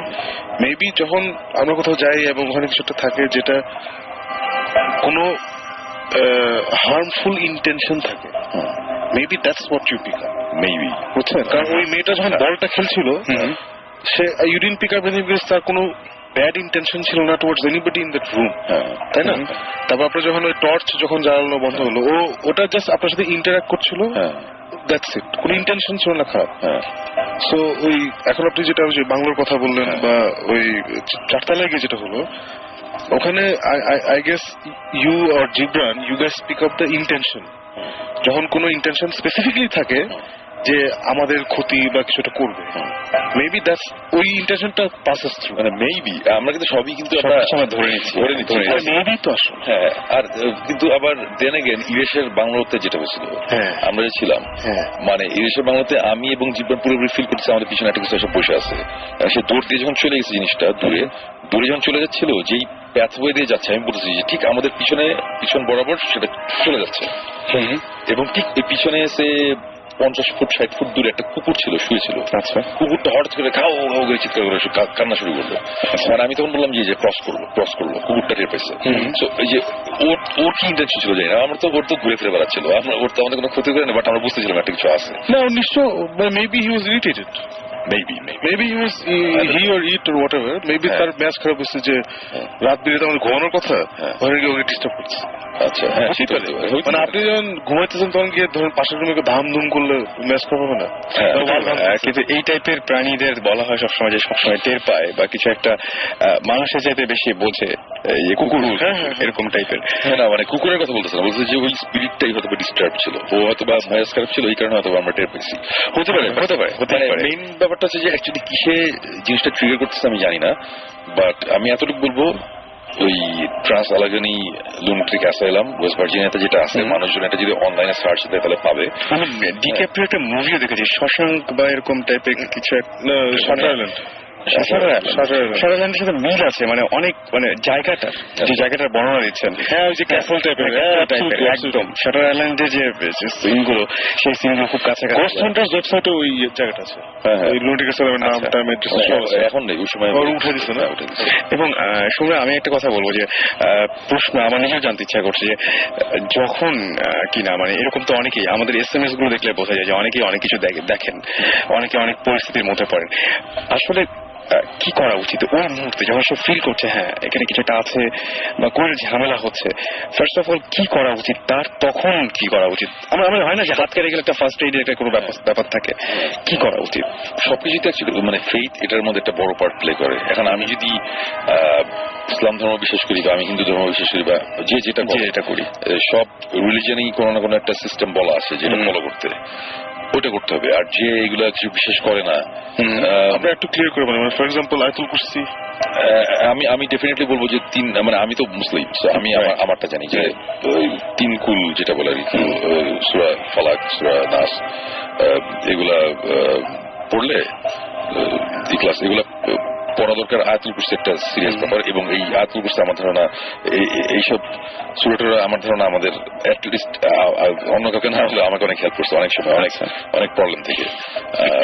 সো এইটা একটা ব্যাপার। আর আরেকটা জিনিস হচ্ছে যে যত যাই হোক আমার কথা হচ্ছে যে এই ব্যাড স্পিরিট বলি বা জিন বলি, এদের হয়তো বা অনেক ক্ষমতা আছে, বাট এর মানে এই না যে এরা আমাদের চড়ায় খাবে সারাক্ষণ আর আমরা ভয় পাই করতে থাকবো, এটা পসিবল না। এটা যদি হইতো তাহলে এতদিনে পুরো পৃথিবী রুল করতো জিনরা, মানুষরা করতো না। রাইট। সো আমরা যদি চিন্তা করি যে ওদের অনেক ক্ষমতা, ওরা অনেক কিছু করতে পারে, যেটা অ্যাকচুয়ালি ব্যাপারটা ঠিক না। আমাদেরও অনেক ক্ষমতা আছে, আমরা অনেক কিছু হ্যান্ডেল করতে পারি, আমরা পারি দেখেই আমরাই রুল করতেছি পৃথিবী, অন্য কেউ করতেছে না। সো এই জিনিসটা যদি মাথায় থাকে, ওইভাবে যদি হ্যান্ডেল করা হয় তাহলে খুব ফাইন, মানে খুব সুন্দরভাবে আমার মনে হয় জিনিসটা হ্যান্ডেল করা যাবে। মেইন ব্যাপারটা হচ্ছে ফেইথ, মেইন ব্যাপারটা হচ্ছে বিশ্বাস, এবং আরেকটা হচ্ছে ভয়। একজন মানুষের ভয়ের লেভেল এক একজন, কেউ অনেক ভীতু, কেউ আমি নিজেকে খুব সাহসী বলতে পছন্দ করি, বিকজ আমি একসময় ছোটবেলায় আমি কিন্তু অনেক ভীতু ছিলাম, আমি টুকটাক অনেক কিছুতে ভয় পেতাম। আর এখন ভয় বলে কোনো জিনিস অ্যাকচুয়ালি খুব একটা এক্সিস্ট করে না আমার লাইফে, মানে আমার কিছু যায় আসে না। সো আমার মধ্যে তো এই জিনিসটা আসছে, রাইট? সো অনেকে যারা ভীতু আছেন, যারা একটু ভয়টা পায় যে কি করবো না করবো, আমার ধরুন একটু সিরিয়াসলি চিন্তা করলে, একটু ডিপলি চিন্তা করলে আমার মনে হয় ভয়টা কাটানো পসিবল। ওকে, ডেফিনেটলি। ওকে, তো আমি একটা কথা বলছি, সপ্তাহ না 2 সপ্তাহ আগে, যে যখন এরকম ভয়টা পায় তখন জোরে জোরে বলতে you not welcome here, get out. আমার একটা কাজ হতো, জাস্ট ক্লিয়ারলি বলে দেওয়া যে ইউ নট ওয়েলকাম হিয়ার। হ্যাঁ, মানে আমি ওই যে আমি এই গল্পটা বোধহয় কয়েকদিন আগে বলছিলাম, আবার অনেক সময় উল্টা হয়। ওই যে সিঙ্গাপুরে একটা হোটেলে বলছিলাম না যে যে হ্যাঁ আওয়াজ করলে জোরে কর, ওরে বাপরে জোরে, মানে এটা কয়েকটা দিন আগে না, এটা 10টা এপিসোড আগে। আচ্ছা, 10টা এপিসোড হতেই পারে না, আমি মাত্র 1 মাস দেশের বাড়ি ছিলাম ভাই। টাইম ফ্লোজ ডিফারেন্টলি, আপনি জেট লাগাচ্ছে না। আরেকটা জিনিস আমি জানতে চাই, যেটা মানে I wonder if you thought about this thing, যখন ওখানে ছিল, যখন আমরা নিজের কিন্তু হাসাহাসি করি যখন গোস্ট হান্টার্স দেখি, যে ইংলিশে বলতেছে, বুঝতেছে, আমরা গিয়ে যদি ইংলিশে বাংলায় বলি তাহলে করে বুঝবে নাকি? এই এক্সপেরিমেন্টটাকে আপনি ট্রাই করছেন নাকি, যে ওখানে ইংরেজি ভূতের বাংলায় বলা? আমি খুব সিরিয়াসলি জিজ্ঞেস করছি, যদিও শুনতে জিনিসটা খুব হাসি না। এখন কথা হচ্ছে আমি গিয়ে তো আর ভূতের জিজ্ঞেস করি নেই যে ভাই, মানে এখন আমার কথা হচ্ছে যে 1850 সালে যেই ভূত, যে স্পিরিট, সে তো হোয়াটসঅ্যাপ ম্যান, এগুলো ডগ, এগুলো আপনি স্পিরিট, আপনি কিন্তু একটা জিনিস খেয়াল করছেন, আপনি কিন্তু পুরো জিনিসটা স্পিরিট, গোস্ট এইসব বুঝছেন, একবার জিন বলেন নাই। হ্যাঁ, সো ডু ইউ বিলিভ ওরা জিন না এন্ড সামথিং এলস? ওরা জিন না something else? No, I don't believe that. You don't believe that? আচ্ছা, ওকে। আমার কাছে কয়েকটা SMS আছে। প্রথম যে SMSটা সেটা হিমু পাঠিয়েছে, এবং হিমু যেটা বলতে চায় সেটা হচ্ছে যে সে যখন ক্লাস 6-এ পড়তো তখন সে একটা লোককে স্বপ্নে দেখতো, এবং তিনি বলতেন যে তিনি তাকে কোন সমস্যা হবে এটা বলতেন, আবার কোনটা কিভাবে সমাধান হবে এটা বলতেন, এবং এই এক্সপেরিয়েন্সটা সে করেছে। আর সেকেন্ড যে SMSটা অপু লিখেছে, শুনুন ভাই, আমাদের এলাকায় একটা পন্ড আছে যেখানে প্রতি বছর একটা করে মানুষ মারা যায়। ওয়াই? প্রতি বছর একটা করে মানুষ কেন মারা যায় এটা তো সুমন ভাই বলতে পারবে না, সেটাই জানে না কেন। বাট ওই পন্ডে ওই পুকুরে যদি উল্টো পাল্টা কিছু থাকে তাহলে ডেফিনেটলি এটা একটা ইন্টারেস্টিং সাবজেক্ট আমাদের জন্য হতে পারে। ইনফ্যাক্ট আমরা অলরেডি টাঙ্গাইল সাইডে একটা পুকুরের ইনভেস্টিগেট করতে আমরা গিয়েছিলাম। ওখানে স্টোরিটা খুব ইন্টারেস্টিং এবং ঘটনাটা কিছুটা এরকম যেটা শুনলাম যে প্রতি বছর একজন মারা যায়। বাট হয়েছে কি এখন এটা অনেক কারণেই মারা যায়, তাই না? আমি অ্যাকচুয়ালি আমরা তো এখানে বলতে পারবো না, অনেক কারণেই এটা অনেকে হতে পারে। হয়তো সাঁতার জানে না, প্রতি বছর একজন মানুষ যায় যে খুব সাঁতার তো অনেকেই জানে না, তারপর পুকুরে যায়, অথবা হয়তো পুকুরের নিচে কোন রকম গাছ লতা পাতা আছে যেটা একটু ডিপে গেলে মানুষের পায়ে জুড়ে গাছ লতা পাতার নিচেরটা এরকম হয়তো আছে না, এরকম যে আটকে ফেলে বা এরকম কিছু একটা হতে পারে। যে কিরণ SMS করেছে, কিরণ SMS করে বলছে যে সবাই স্পিরিট যারা যে ফিল করেন যে এটা কি শেখা যায় নাকি এটা ন্যাচারাল? এটা আমার ধারণা ন্যাচারাল, আমার কাছেও সেটাই আমার ধারণা। এটা শেখার কোনো কিছু নাই, যদি শেখার থাকতো তাহলে ক্লাস নিতাম, অনেক টাকাও কামাতে পারতাম না। মানে আই স্লাইটলি ডিসএগ্রি। আচ্ছা আচ্ছা, I think you can condition yourself. মানে না, মানে যেমন কেউ কেউ আপনার মতো বেস বাজাবে, কেউ কেউ আমার মতো বেস বাজাবে। মানে একটা হচ্ছে খুবই হাই লেভেল, একটা হচ্ছে খুবই বেসিক লেভেল। সো আপনি যে লেভেলে পাচ্ছেন that requires a different type of talent, আর আমি যে লেভেলে পাচ্ছি that's a different type of talent, মানে আর smaller margin. So I am saying যে আপনার মতো হয়তো ধরতে পারবে না, মানে আপনি যেভাবে একটা রুমে ঢুকে বুঝে যান, যেটা আমি এখনো পারি না, আমি খালি জীবনে একবারই পারছি।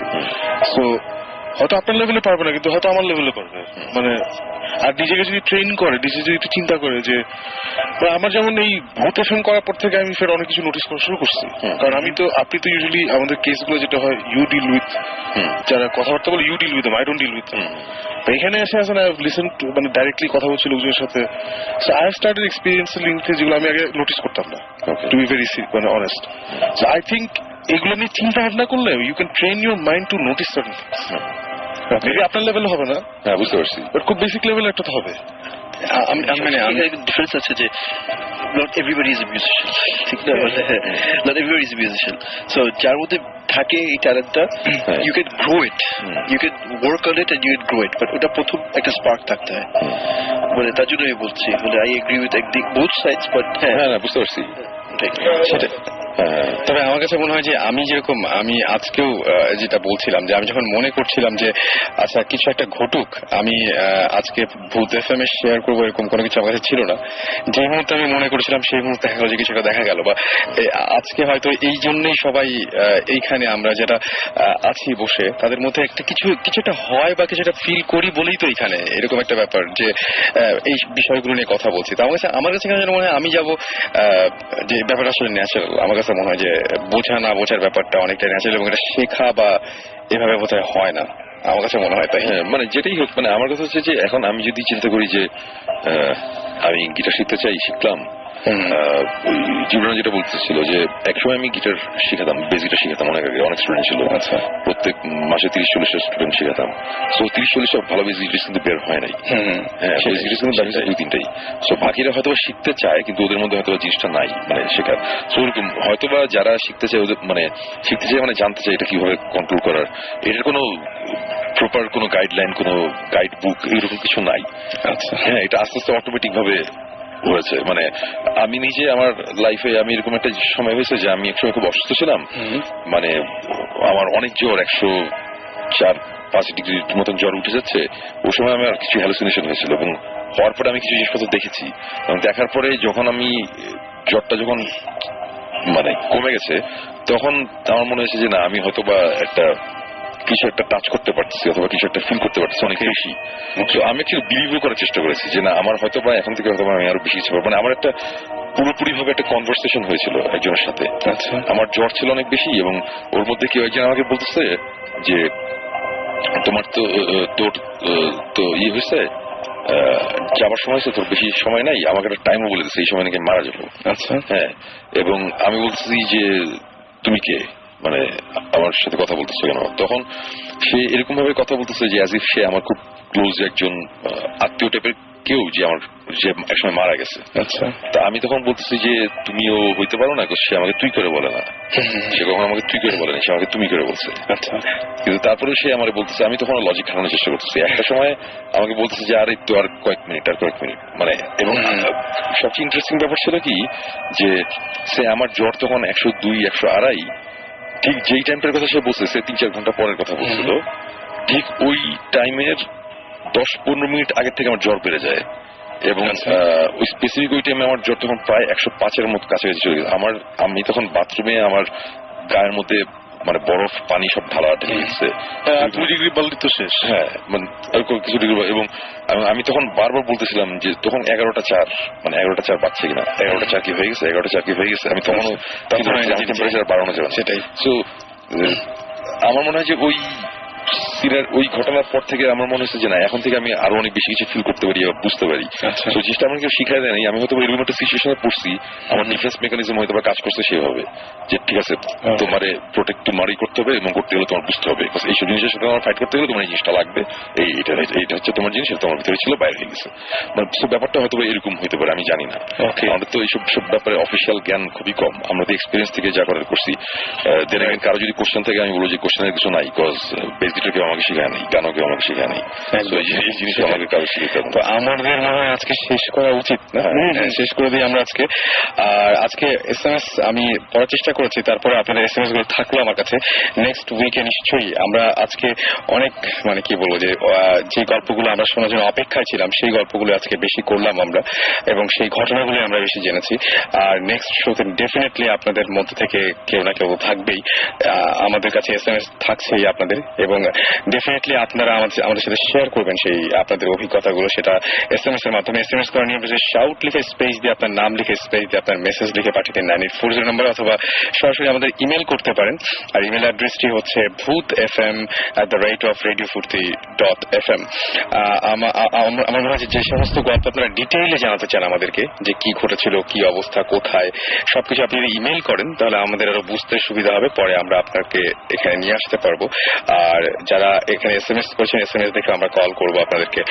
সো আজকে এখানে শেষ করি না? হ্যাঁ, আজকে শেষ করা যায়। এবং আরেকটা জিনিস বলে দিই যে আমি তো ছিলাম না মাঝখানে, যেটা ওরা বলছে 10-12 এপিসোড, বলবো না 4টা এপিসোড আমি ছিলাম না, মাত্র 4টা এপিসোডের পরে ব্যাক করে আজকে পার্সোনালি আমার ভালো লাগছে। এবং আরেকটা জিনিস বলি, এই লুনাটিক অ্যাসাইলামে তো গিয়েছিলাম, নিউ ইয়র্কে একটা বড় একটা বাসায় গিয়েছিলাম, যেটার ঘটনা আছে কিছুই বললাম না, ওখানে টুকটাক ছোটখাটো কয়েকটা ইনসিডেন্ট হয়েছে, এটা আমরা নেক্সট এপিসোডে আমরা এটা নেওয়া করবো। ওকে, সো আমার যেটা মনে হয় যে আগামী এপিসোডে আরেকটা জিনিস, সেটা হচ্ছে আমরা শেষ করবো ক্রিপ্টিক ফেটের একটা গান শুনি না? আমার যেটা মনে হয় যে ক্রিপ্টিক ফেটের একটা গান শুনি। আপনারা এখানে সাকিব ভাই যেহেতু আছে, সুতরাং শুনতে খারাপ লাগবে না। আর আমাদের শো আজকে এখানেই শেষ করতে হচ্ছে। স্টে টিউন টু রেডিও ফুর্তি।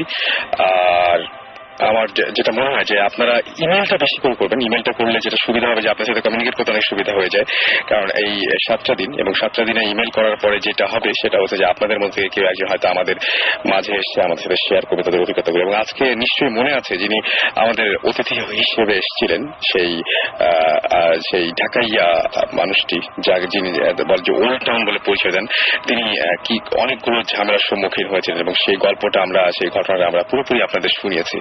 সো আপনাদের মধ্যে কেউ একজন আসবেন নেক্সট উইকে, সেই আশা রাখছি। এবং বেশি বেশি করে রেডিও ফুর্তি শুনবেন, বেশি বেশি করে সাহস রাখবেন মনে, কারণ ভূত FM শুনতে হবে প্রতি শুক্রবার ঠিক রাত 11:59। আর আপনার SMS এর মাধ্যমে জানিয়ে দিন আপনার অনুভূতি, আপনার ইমেলের মাধ্যমে। আজকে শেষ করছি। থ্যাংক ইউ সুমন ভাই, অনেক অনেক ঘটনা জানলাম এবং অনেক কিছু জানলাম আপনার কাছ থেকে, যেটার জন্য আমরা ওয়েট করছিলাম এতদিন। অ্যান্ড সাকিব ভাই, thank you. Thank you Jibran ভাই। ওকে, আর আসলে ভালো হচ্ছে। আমি আজকে অনেক কিছু বলছে, অনেক কিছু ডিসকাশন পয়েন্ট আমি পেলাম, যেগুলো আজকে আমি বেশি অ্যাড্রেস করি না, বিকজ টাইম নেই। সেটাই, আর ওইগুলো নিয়ে আমি ইনফ্যাক্ট নেক্সট শোতে আমাদের মধ্যে একটা ডিসকাশন। এবং আজকে ঢাকা শহরে আপনারা সবাই জানেন যে এত বেশি রকমের এত কনসার্ট, এত কিছু হতে, তার মধ্যে সবাই আমরা এক হতে পেরেছি, এটা অনেক বড় একটা ব্যাপার। থ্যাংক ইউ সো মাচ, এবং আপনাদেরকে ধন্যবাদ যারা এতক্ষণ পর্যন্ত আমাদের সঙ্গে ছিলেন। শুনবো আমরা ক্রিপ্টিক ফেটের একটা গান, এবং এখনকার মতো আজকের মতো ভূত FM থেকে টাটা সবাই।